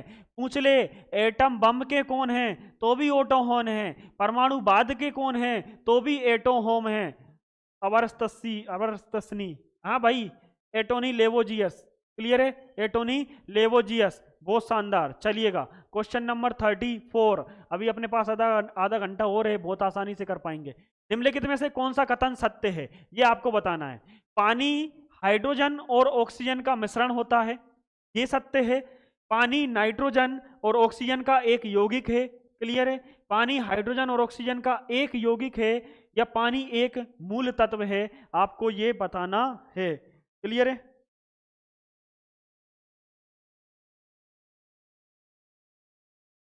चलिए बताइएगा, यहां थोड़ा सा कंफ्यूजन आपको हो सकता है चीजों को लेके, बताइए क्या आंसर होगा। बहुत बढ़िया है। तो देखिएगा, पानी, पानी के बारे में बात चल रही है तो ये होता है H2O, आपको अच्छे से पता है। तो आप क्या, पानी हाइड्रोजन और ऑक्सीजन का मिश्रण है, देखने पे तो आपको मिल रहा है कि हाँ सर लगा सकते हैं। क्या है, सत्यम कठारकर जी, तो आप बोलोगे हाँ सर लगा सकते हैं। लेकिन ये मिश्रण नहीं है, ये मिश्रण नहीं है। पानी अगर मिश्रण होता, तो कोई भी चीज अगर मिश्रण होती है तो उस मिश्रण को अलग किया जा सकता है। सॉरी, मिश्रण को अलग नहीं किया जा सकता, मेरी बात ध्यान रखना, मिश्रण को अलग नहीं किया जा सकता। ये एक क्या है, यौगिक है। क्या है, एक यौगिक है। कि पानी जो है वो हाइड्रोजन ये रहा, और इसमें ऑक्सीजन ये रहा, इसका क्या बना हुआ है, एक यौगिक। इसमें से हाइड्रोजन अलग ले जाएंगे, ऑक्सीजन को अलग ले जा सकते हैं, यानी अलग किया जा सकता है। दूध में पानी डाल दो तो वो क्या है, मिश्रण है, यौगिक नहीं है। मिश्रण का मतलब होता है जो किसी एक प्रकृति में आपका जाए। दूध और पानी को मिलाने पे कोई एक प्रकृति बनना चाहिए, या तो दूध बने या पानी बने। तो क्या बनता है, दूध बनता है, क्योंकि पानी, दूध की कैपेसिटी ज्यादा होती है। लेकिन यौगिक का मतलब होता है कि दो अलग अलग चीजों को मिला के एक नई चीज बना दो। हाइड्रोजन उठाया, ऑक्सीजन उठाया, दोनों मिलाया, पानी बन गया, एक नई चीज। दोबारा से अलग किया जा सकता है इनको, क्लियर है। इस चीज का ध्यान रखना। ये क्या है, पानी और हाइड्रोजन। चलिए 36, निम्नलिखित में से कौन सा कथन रेत पानी फिल्टर, क्लियर है, की संदर्भ में सही नहीं है? क्या है? रेत पानी फिल्टर के संदर्भ में सही नहीं है। ये रोग उनको निष्क्रिय करता है या करता है? अच्छा, ये दोबारा लिखा हो गया। ये रोग उनको क्या करता है? निष्क्रिय करता है। अपसाधन के बड़े कणों को हटाता है, निस्पंदन छोटे कणों को हटाता है, उच्च गुणवत्ता वाला पानी हमेशा सुनिश्चित होता है। जो उच्च गुणवत्ता वाला पानी होता है वो हमेशा क्या होता है? सुनिश्चित होता है। क्या कौन सा आंसर होगा ये आपको बताना है। रेत पानी फिल्टर, हाँ हाँ, वो थोड़ा ज्यादा दूर है, थोड़ा स्मॉल दिख रहा था। सत्यम काठेरकर, सत्यम काठेरकर, बिल्कुल। चलिएगा, बताइएगा इसमें क्या आंसर होगा। 36 का आंसर क्या होगा, जल्दी से बताइएगा, और क्वेश्चन करना है। तो इसका जो आंसर होगा वो क्या होगा? उच्च गुणवत्ता वाला पानी हमेशा कैसा होता है? सुनिश्चित होता है। सुनिश्चित होता है उच्च गुणवत्ता वाला पानी, बिल्कुल क्या नाम है आपका? सत्यम जी, आपका आंसर बिल्कुल सही है कि उच्च गुणवत्ता वाला पानी हमेशा कैसा होता है? सुनिश्चित होता है। ये बिल्कुल सही आंसर है, क्योंकि ये नहीं होना चाहिए, क्योंकि रेत पानी फिल्ट्रेशन के संदर्भ में ये सही नहीं है कि उच्च गुणवत्ता वाला पानी हमेशा सुनिश्चित होता है, नहीं होता है। चलिएगा 37, सही मिलान करें। आपको सही मिलान करना है। क्या करना है? ये आविष्कारक यानी खोज है, और ये आविष्कारक यानी वैज्ञानिक है। आविष्कार हैं, आविष्कार क्या है? आविष्कार, खोज। डायनामाइट जे थॉमसन ने की थी। डायनेमो की खोज माइकल फेराडे ने की थी क्या? इलेक्ट्रॉन की खोज अल्फ्रेड नोबल ने की थी क्या? प्रोटॉन की खोज रदरफोर्ड ने की थी क्या? आपको बताना है इसमें सही क्या होगा। क्लियर है?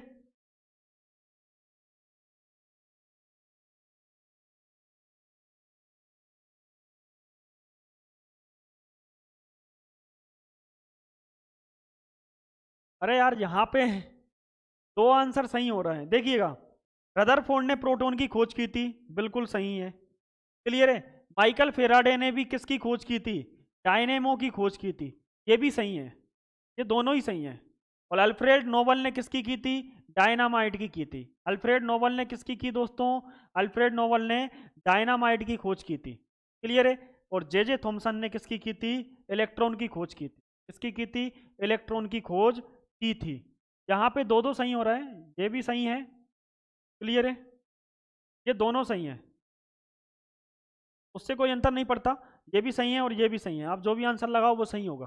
बिल्कुल, बी भी है और डी भी होगा। प्रोटॉन की खोज रदरफोर्ड। देखो, प्रोटॉन के बारे में बोला जाता है गोल्डस्टीन।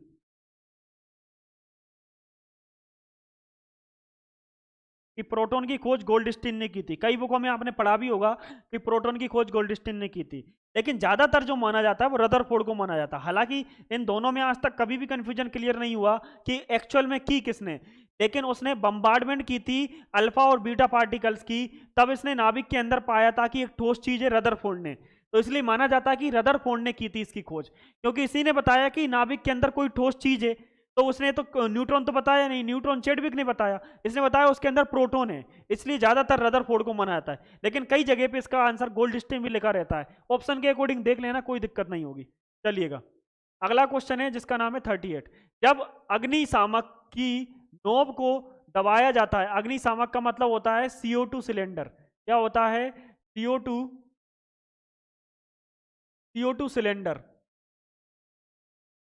जो अग्निशामक होता है वो CO2 सिलेंडर होता है। तो कार्बन डाइऑक्साइड गैस का उत्पादन करने के लिए खालिस्तान और खालिस्तान अम्ल में मिल जाता है, यानी दो अम्लों में टूट जाता है। कितने अम्लों में टूट जाता है? दो अम्लों में वह टूट जाता है। उन दो अम्लों का आपको नाम बताना है कि कौन कौन सा होगा। क्या हाइड्रोक्लोरिक अम्ल होगा या सोडियम कार्बोनेट होगा? हाइड्रोक्लोरिक क्या होता है? HCl। सोडियम कार्बोनेट क्या होता है? क्लियर है? Na2CO3, ये सोडियम कार्बोनेट होता है।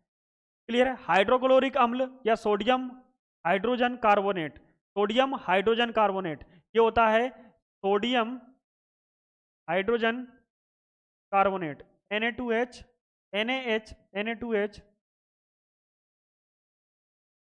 चलिएगा, ये तो HCl ही होता है। क्या सल्फ्यूरिक अम्ल होता है? H2SO4, या फिर सोडियम हाइड्रोजन कार्बोनेट, दूसरा होता है Na2HCO3, या NaOH होता है, 2 नहीं होता। कार्बोनिक अम्ल होता है या फिर सोडियम कार्बोनेट होता है, इनमें से आपको बताना है। प्रोटीन की स्थिति की जानकारी दी थी, किसने दी थी स्थिति की जानकारी? गोल्डस्टीन ने। चलिएगा आंसर क्या होगा इसका, बताइएगा।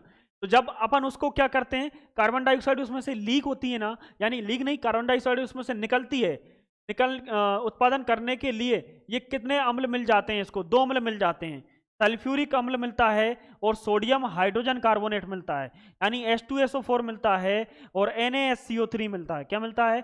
NaHCO3 मिलता है। तो 2 अम्ल इसको मिलते हैं, एक मिलता है सल्फ्यूरिक अम्ल H2SO4, एक मिलता है सोडियम हाइड्रोजन कार्बोनेट। क्लियर है? तो इसका राइट आंसर होगा ये।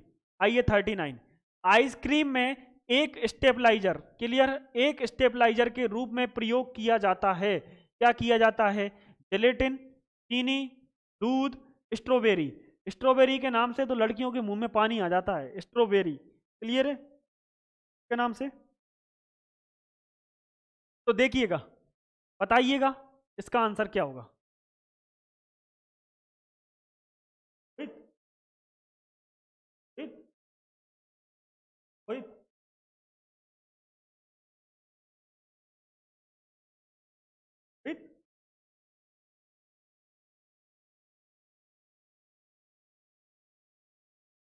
आंसर दीजिए, आंसर आंसर।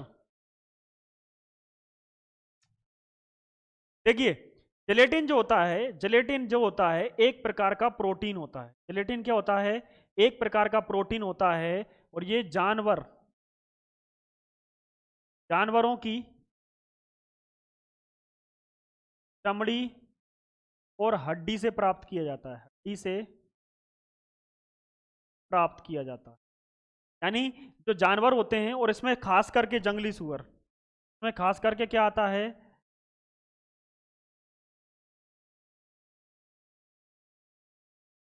जंगली सूअर। जंगली सूअर से ज्यादा जिलेटिन मिलता है। क्या मिलता है? जिलेटिन। क्लियर है? इसके अंदर प्रोटीन होता है। क्या होता है? प्रोटीन होता है। जंगली, ये जानवरों को क्या किया जाता है? इनकी चमड़ियों को उबाला जाता है। इनकी चमड़ियों को क्या किया जाता है? उबाला जाता है। चमड़ियों को जब उबाला जाता है तो ये प्रोटीन होता है एक प्रकार का, उससे ये जिलेटिन मिलता है। और ये जिलेटिन ही है जो आइसक्रीम में स्टेबलाइजर के रूप में लगाया जाता है। नहीं भाई, स्ट्रॉबेरी नहीं है। स्ट्रॉबेरी हर आइसक्रीम में नहीं डाला जाता, इसको हर आइसक्रीम में डालते हैं ताकि वो खराब ना हो, लॉन्ग टाइम तक चल पाए। तो दोस्तों, कविता तिवारी जी, सर आज भी नहीं होगी संस्कृत की क्लास? भाई आज भी नहीं है संस्कृत की क्लास। संस्कृत की क्लास का आप नोटिफिकेशन टेलीग्राम पे देख के आए कि भाई टेलीग्राम पे आपका नोटिफिकेशन आया कि नहीं आया। आज भी नहीं है संस्कृत की क्लास। तो जिलेटिन को मिलाया जाता है। अब आइसक्रीम खाने वालों समझ जाओ, क्या खा रहे हो? जंगली सुअर की चर्बी में जंगली सुअर की चर्बी। डी नहीं होगा, इसका आंसर होगा जिलेटिन मिलाया जाता है। क्या मिलाया जाता है? जिलेटिन मिलाया जाता है मेरे प्यारे साथियों। क्लियर है?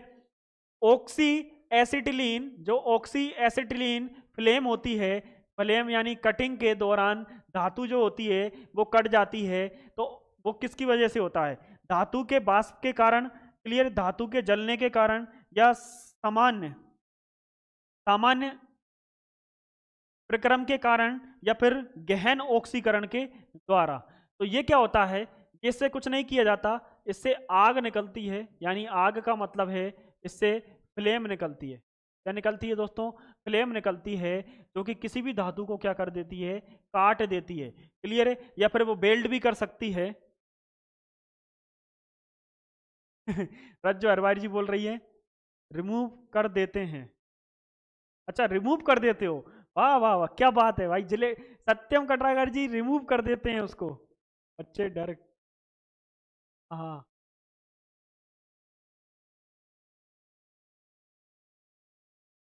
यस सर, रिमूव कर देते हैं। बहुत बढ़िया है, अच्छी बात है, आप रिमूव कर देते हो, बहुत शानदार है। तो आपको इसमें बताना है। तो देखिएगा, धातु के बाष्पन के कारण ऐसा कुछ नहीं है भाई। धातु के बाष्पन से कटने का मतलब क्या होता है? धातु के जलने के कारण। धातु नहीं जलती है, ये बात ध्यान रखना। धातुएं कभी जलती नहीं है, पिघलती हैं। क्या होती हैं? पिघलती हैं। सामान्य प्रक्रम के कारण होता है। इतने ठटकरम क्यों करना पड़ता फिर अपने को? समझ में आ रहा है? तो that is the answer is D. क्या होगा चौथे नंबर का? गहन ऑक्सीकरण के कारण। ऑक्सीकरण ज्यादा हो जाता है तो धातु बीच में से पिघलने लगती है और पिघल के क्या हो जाती है, उसको अलग कर लिया जाता है, यानी कट जाती है, अपन उसको कटना बोलते हैं। चलिएगा 41 में आइएगा, क्वेश्चन नंबर 41 है दोस्तों, निम्नलिखित में से कौन सा अम्लों के बारे में सही नहीं है? क्या नहीं है? सही नहीं है। किसके बारे में? अम्लों के बारे में। एसिड के बारे में सही नहीं है। कौन सा सही नहीं है तो बताइएगा, एसिड के बारे में कौन सा सही नहीं है तो बताना है। जलीय माध्यम तरल अवस्था में विद्युत के सुचालक होते हैं। जलीय माध्यम तरल अवस्था में H धनायन का निर्माण करते हैं। क्लियर है? एक पूछा है कि विद्युत के क्या होते हैं, सुचालक होते हैं। दूसरा पूछा है H2O CO2 और लवणों का उत्पादन करने के लिए धातुओं और बाइकार्बोनेट्स के साथ अभिक्रिया करते हैं। दूसरा है ये केरोसिन में घुलनशील है। किसमें? केरोसिन में घुलनशील हैं। ये आपको बताना रहेगा इसका आंसर। सानुराइन जी आज बड़ा लेट आए हो, क्या बात है? चलिए इसका आंसर दीजिएगा दोस्तों। अगर लाइक नहीं किया तो जल्दी से लाइक कर दो, बार बार कहने में मजा नहीं आता, आप लोग समझदार हो यार। क्लियर है? और दोस्तों टेस्ट सीरीज जिसने नहीं ली है टेस्ट सीरीज ले लें। टेस्ट सीरीज देकर अगर वीडियो देखेंगे बहुत शानदार मजा आएगा। डिस्क्रिप्शन में लिंक है, आप टेलीग्राम ज्वाइन कर सकते हैं वहां से। और टेस्ट सीरीज का link Vartika classes mobile app Play Store पर मिल जाएगा, वर्तिका क्लासेस, वहां सारी चीजों के टेस्ट आपको मिल जाएंगे। भगवान सिंह जी बता रहे हैं कि सर सी होगा, ये केरोसिन में घुलनशील है। भाई अम्ल केरोसिन में घुलनशील होते हैं। सत्यम कटियार जी बता रहे हैं सर H2O और CO2 और लवणों का उत्पादन करने के लिए धातुओं और बाइकार्बोनेट के साथ अभिक्रिया करते हैं। देखिएगा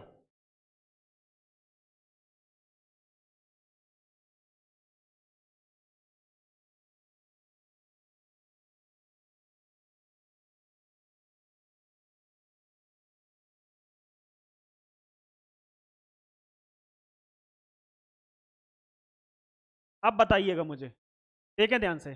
ये सोडियम एक धातु है? हाँ सर धातु है। चलिए मैं दिख नहीं रहा, थोड़ा सा अच्छे से देखिएगा। 2Na प्लस 2HCl ये बनाएगा आपका 2NaCl और बनाएगा प्लस H2। तो आप मुझे बताइएगा क्या ये धातु नहीं है क्या? कि हाँ सर ये धातु है। क्या है? धातु है। और ये क्या है कि सर ये अम्ल है। क्या है? ये एक प्रकार का अम्ल है। और बताइएगा NaCl क्या है? कि सर एक प्रकार का लवण है। क्या है? लवण है। तो बताइएगा कि ये H2O CO2 और लवणों का उत्पादन करने के लिए, किसका? लवणों का उत्पादन करने के लिए धातुओं और बाइकार्बोनेट के साथ अभिक्रिया करती है। तो बिल्कुल करती है भाई, अम्ल करता है, अम्ल अभिक्रिया करता है। अच्छा रमजान चल रहे हैं भाई, रमजान मुबारक हो आपको। इसका जो आंसर होगा वो होगा ए। क्लियर है? क्या होगा इसका जो आंसर होगा वो होगा ए। कैसे? जलीय माध्यम और तरल अवस्था में विद्युत के सुचालक होते हैं। ये गलत है। अम्ल जो होते हैं वो जलीय माध्यम यानी तरल अवस्था में विद्युत के कैसे होते हैं? सुचालक होते हैं। सुचालक नहीं होते भाई, कुचालक होते हैं। ये सही है। जलीय माध्यम और तरल अवस्था में H धनायन का निर्माण करते हैं। H धनायन का निर्माण क्या करते हैं? करते हैं।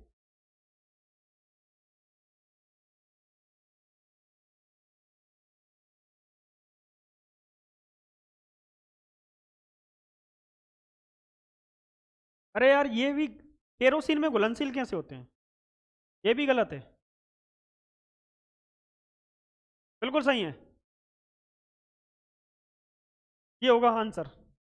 बिल्कुल सही है, केरोसिन में घुलनशील नहीं होते हैं।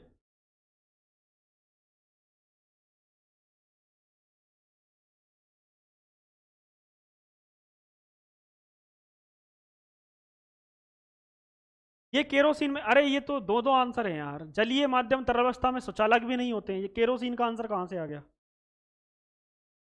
ये इसका हो ही नहीं सकता। यहां होगा स्वाद में खट्टे होते हैं। क्या होता है? स्वाद में खट्टे होते हैं। क्लियर है? यह ऑप्शन नहीं है, इसका आंसर जो होगा यही होगा। चलिएगा केरोसिन में घुलनशील है, ये वाला ऑप्शन उठा के वहां रख दिया। क्या कर दिया? ये वाला ऑप्शन उठा के कहां रख दिया? वहां पे रख दिया। क्वेश्चन नंबर 42, निम्न में से आयनिक यौगिकों का गुण कौन सा नहीं है? जो आयनिक यौगिक हैं उनका गुण कौन सा है? सॉरी नहीं नहीं, कौन सा है? चलिएगा 8 क्वेश्चन बच रहे हैं, 15 मिनट है अपने पास, जल्दी से करते हैं। ये ढलवा और नरम होते हैं, ये सहसंयोजक आबंधन प्रदर्शन करते हैं, इनका गलनांक क्वथनांक उच्च होता है। अरे भाई आयनिक यौगिकों का गुण अभी देखा कि इनका गलनांक और क्वथनांक क्या होता है, उच्च होता है। इसका नेगेटिव क्वेश्चन अपन ने देखा था, क्या देखा था, वहां बता रहा था कि इनका गलनांक और क्वथनांक कैसा होता है, कम, निम्न होता है, कम नहीं होता, उच्च होता है। ये पूछ रहा है ना कौन सा है, तो यही है कि इनका गलनांक भी उच्च होता है और क्वथनांक भी क्या होता है, उच्च होता है आयनिक यौगिकों का। तो ऐसे घुमा के ये क्वेश्चन दे सकता है, बिल्कुल सही है। इसका आंसर जो होगा वो ये होगा। अगला देखें, पोर्टलैंड सीमेंट की प्रमुख संगठनों में शामिल है, कौन कौन है, क्लियर है, आपको ये बताना है। सिलिका, एल्यूमिना, मैग्नीशियम, या फिर लाइम, सिलिका और मैग्नीशियम, या फिर लाइन, सिलिका और आयरन ऑक्साइड, या फिर इनमें से कोई नहीं, या फिर इनमें से कोई नहीं, आपको ये बताना है। क्लियर है,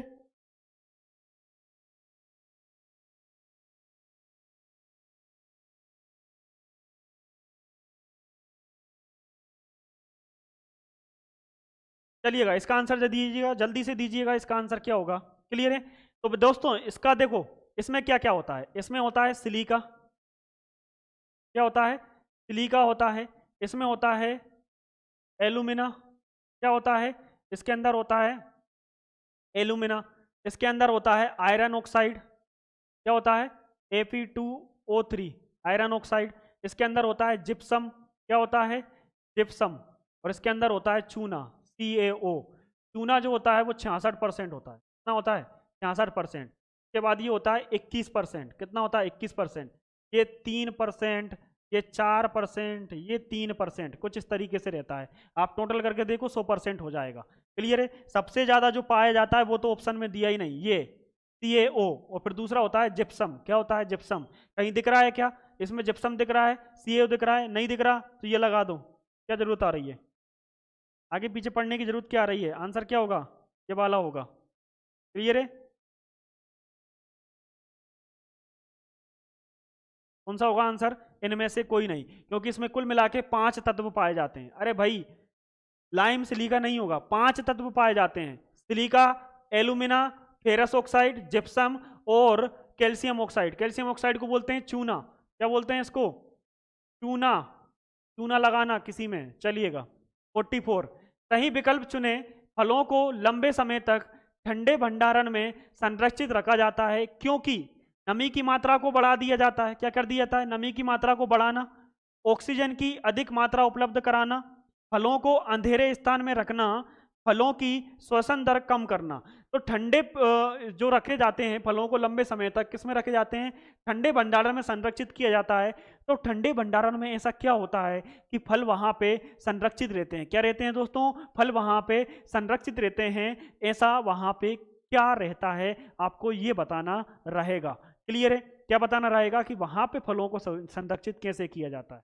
चलिए नीतू मांझी जी, अनु बैस जी, कानूराइन जी, सर पहला ही होगा, नमी की मात्रा को बढ़ना, यानी नमी की मात्रा को बढ़ाना। सत्यम जी, सभी का ए आ रहा है, ममता प्रजापति जी, रज्जो अहिर बहार जी, सभी का ए आ रहा है। फिर लास्ट में आपके लिए एक शायरी भी है, जल्दी से बताइएगा, अपने क्वेश्चंस बच रहे हैं, जल्दी करना है। तो देखिएगा, अब देखो आंसर हटाना सीखें, मेरे साथ आंसर हटाना सीखें सभी लोग। कितने लोग जुड़े हुए हैं, 15 लोग अभी तक। तो देखिएगा, ऑक्सीजन की अधिक मात्रा उपलब्ध कराना, अगर ऑक्सीजन की अधिक मात्रा उपलब्ध करा दी तो फल जल्दी खराब हो जाएंगे। क्लियर है, क्या हो जाएंगे, फल जल्दी खराब हो जाएंगे, तो ये तो नहीं हो सकता। फलों को अंधेरे में रखना, भाई अंधेरे में रखेंगे तो वैसे ही खराब हो जाएगा। अब बचे हैं 2 ऑप्शन, नमी की मात्रा को बढ़ा देंगे, नमी की मात्रा को बढ़ा देंगे तो वो वैसे ही खराब हो जाएंगे। अगर फलों को मतलब वो देते ना, किसी को इज्जत ज्यादा दे देते हैं तो पचती नहीं है, वही काम इनको है। नमी अगर इनको ज्यादा दे दी ना तो ये क्या है, खराब हो जाते हैं। इनका क्या किया जाता है, इनमें जो श्वसन दर होती है उस श्वसन दर को कम कर दिया जाता है, क्या कर दिया जाता है, कम कर दिया जाता है, और ठंडे भंडारण में इनको रख दिया जाता है, जिससे कि ये क्या होता है, लॉन्ग टाइम तक वहां पे सुरक्षित रहते हैं। तो ऑप्शन क्या होगा, डी होगा। मुझे पता था आप लोग सभी लोग ए बताएंगे, ये जो ए वाला आंसर था वो यहां था, इसको उठा के मैंने यहां रख दिया, कहां रख दिया, यहां रख दिया। चलिएगा, 80% से अधिक वेल्डिंग क्षमता होती है, किसकी होती है, किसी की नहीं होती। क्लियर है, इसकी भी नहीं होती, इसकी भी नहीं होती, इसकी भी नहीं होती। 80% से ज्यादा वेल्डिंग क्षमता किसी की भी नहीं होती है। चलिए टाइम हो रहा है, जल्दी से कर लेते हैं। जल में अम्ल के मिश्रण को क्या कहा जाता है? जब जल में क्या मिलाया जाता है? अम्ल मिलाया जाता है। क्या मिलाया जाता है? अम्ल मिलाया जाता है। उसको क्या कहा जाता है? जिसके परिणाम स्वरूप प्रति इकाई आयतन में आयनों की सांद्रता में क्या आ जाती है? कमी आ जाती है। जिसमें प्रति इकाई आयतन में आयनों की सांद्रता में क्या आ जाती है? कमी आ जाती है। उस विधि को क्या कहते हैं? तनुकरण, उदासीकरण, अम्लीकरण या फिर सांद्रता। अम्लीकरण का मतलब क्या होता है? जिसमें आप किसी अम्ल को मिला देते हो, जैसे HCl। उदासीकरण का मतलब क्या होता है? कि जब आप HCl और फिर NaOH, क्लियर है, यानी एक क्षार, यानी आप किसी एक क्षार और किसी एक अम्ल को जब आप मिलाते हो तो क्या बनना चाहिए? नमक बनना चाहिए, यानी उदासीन होना चाहिए। जब आपको जॉइंट ढकार, मतलब आपको जब एसिडिटी हो जाती है तो आप क्या लेते हो? इनो। इनो क्या है? इनो भी क्या है? एक क्षार है। एसिडिटी किसकी वजह से होती है? अम्ल की मात्रा बढ़ने की वजह से। जब आप इनो ले लेते हो, अम्ल क्षार मिल जाते हैं, नमक बन जाता है, यानी उदासीन हो जाता है। क्या हो जाता है? उदासीन हो जाता है। क्लियर है? अम्लता, सांद्रता नहीं, इसका काम है तनुकरण। इस विधि का नाम क्या है? तनुकरण होता है। इस विधि का नाम क्या होता है? तनुकरण विधि बोलते हैं इसको। कौन सी विधि बोलते हैं? तनुकरण विधि बोला जाता है। बिल्कुल सही है, जिनका भी ए आ रहा है। उदासीनीकरण नहीं बोलते भाई, उदासीनीकरण तो क्या नमक बना देता है। जल और अम्ल के, क्षार और अम्ल के मिश्रण को बोलते हैं उदासीनीकरण। तो किसके? क्षार और अम्ल के मिश्रण को। चलिएगा अगला देखिएगा, 47। निम्नलिखित में से कौन सा एक विषम परमाणुक अणु है? क्या है? विषम परमाणुक अणु नहीं। ध्यान से देखना, नहीं है।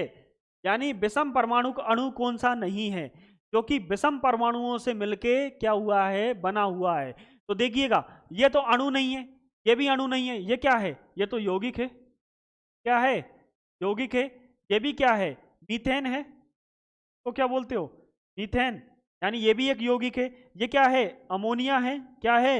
अमोनिया। क्या है दोस्तों? अमोनिया है। क्लियर है? क्या है? अमोनिया। आंसर क्या होगा? ये होगा P4। आंसर क्या होगा? P4 दोस्तों। आंसर क्या होगा? P4। फोस्फोरस का सूक्ष्मतम रूप, सूक्ष्मतम, फोस्फोरस। फोस्फोरस, यानी फोस्फोरस का जो सूक्ष्मतम रूप होता है वो होता है P4। क्या होता है? P4। क्लियर है? ये विषम परमाणुक अणु नहीं होता है। क्लियर है? जब आंखों में अरमान लिया, मंजिल को अपना मान लिया, मुश्किल क्या और आसान का, जब ठान लिया तो ठान लिया। लाल सेब बाराला जी, क्या बात है, बहुत शानदार, बहुत शानदार, लाल सेब बाराला जी। चलिएगा, हाइड्रोजन गैस सामान्यतः तैयार की जाती है। हाइड्रोजन कैसे तैयार की जाती है ये आपको बताना रहेगा कि दोस्तों हाइड्रोजन गैस कैसे तैयार की जाती है ये आपको बताना रहेगा। लाल गरम कोक पर भाप की क्रिया के द्वारा, तनुकृत H2SO4 के साथ दानेदार जस्ते, जस्ते की क्रिया की अभिक्रिया के द्वारा, संद्रित H2SO4 के साथ जस्ते की अभिक्रिया के द्वारा। देखो ये तनुकृत है और ये सांद्रित है, दोनों में अंतर है। यह तनुकृत H2SO4 के साथ शुद्ध जस्ते की अभिक्रिया के द्वारा कैसे तैयार किया जाता है यह आपको बताना रहेगा। तो इसका जो आंसर होगा वो क्या होगा? तनुकृत H2SO4 के साथ शुद्ध जस्ते, कौन से की? शुद्ध जस्ते की अभिक्रिया के द्वारा आपको क्या मिलता है? हाइड्रोजन मिलता है। क्या मिलता है दोस्तों? क्या मिलता है? हाइड्रोजन गैस मिलती है, यानी H2 मिलती है। क्या मिलती है? H2 नहीं, D होगा, C नहीं होगा रज्जो अहिरवार जी, C नहीं होगा, D होगा। चलिएगा 49, थर्मिक वेल्डिंग एक प्रकार का प्रतिरोध है, गैस वेल्डिंग है, फ्यूजन वेल्डिंग है या आर्क वेल्डिंग है। क्लियर है? कैसी वेल्डिंग है? आर्क। या आर्क वेल्डिंग बहुत खतरनाक होती है। कैसी होती है? मैं क्या लिख रहा हूँ? बहुत खतरनाक होती है। ये किसी भी धातु को पिघला के, दो धातुओं को पिघला के उनको क्या किया जाता है? जोड़ा जाता है। गैस वेल्डिंग, जिसमें गैस से वेल्डिंग की जाती है, एक रोड होती है, उस रोड से उसमें वेल्डिंग की जाती है। प्रतिरोध तो एक मात्रक होता है जो जोड़ता है। इसका आंसर क्या होगा? Fusion welding. वेल्डिंग क्या होता है? Fusion welding. लास्ट क्वेश्चन, बंद कमरों में स्टोव व अंगीठी, बंद कमरों में स्टोव व अंगीठी का प्रयोग ना करने की सलाह निम्नलिखित कारण से दी जाती है। भाई बंद कमरे में ना स्टोव जला के रखना चाहिए, ना अंगीठी, जो अंगीठी पे अपन हाथ सेकते हैं वो जला के नहीं रखना चाहिए। इसका कारण क्या है? कमरे में बिजली के तारों का आग कम लगना, स्टोव का बंद हो जाना, अच्छा, कार्बन मोनोऑक्साइड से विषयण, या स्टोव का फट जाना, इसका रीजन आप लोग बताइएगा। लास्ट क्वेश्चन है आज का कौन सा क्वेश्चन है दोस्तों? लास्ट क्वेश्चन है। क्या बात है, जितने भी लोग हैं आप लोग सब लोग देख रहे हैं, लाइक शेयर कमेंट और सब्सक्राइब करना ना भूलें। टेस्ट सीरीज आपको कहाँ मिलेगी? वर्तिका क्लासेस मोबाइल ऐप पे आपको टेस्ट सीरीज मिलेगी, वहां आप डाउनलोड कीजिएगा और लगाइए। बिल्कुल सही झड़ी लगा दी आप लोगों ने, बिल्कुल सही है। कार्बन मोनोऑक्साइड, क्लियर है? क्या होता है? CO, क्योंकि हमारी ऑक्सीजन को हमारे हीमोग्लोबिन को ऑक्सीजन से ज्यादा कार्बन मोनोऑक्साइड पसंद है। इस चीज का ध्यान रखना कि अगर ऑक्सीजन के साथ साथ जब इसको कार्बन मोनोऑक्साइड मिलती है तो ये ऑक्सीजन को भूल जाता है, क्लियर है? प्यार की नाव में पहला छेद उसी दिन हो जाता है जब गर्लफ्रेंड अपने से ज्यादा खूबसूरत सहेली से मिलवा देती है। तो ये वही काम है, जब ऑक्सीजन जो होता है, जब ये ऑक्सीजन की जगह ऑक्सीजन के साथ अगर कार्बन मोनोऑक्साइड आ गई ना, तो फिर हीमोग्लोबिन बोलता है ऑक्सीजन तनक साइड हटियो, मुझे देखने देना कौन आई है। तो ये कौन आई है? Carbon monoxide. फिर ये कार्बन मोनोऑक्साइड लेता है, दम घुटता है, जान निकल जाती है आदमी की।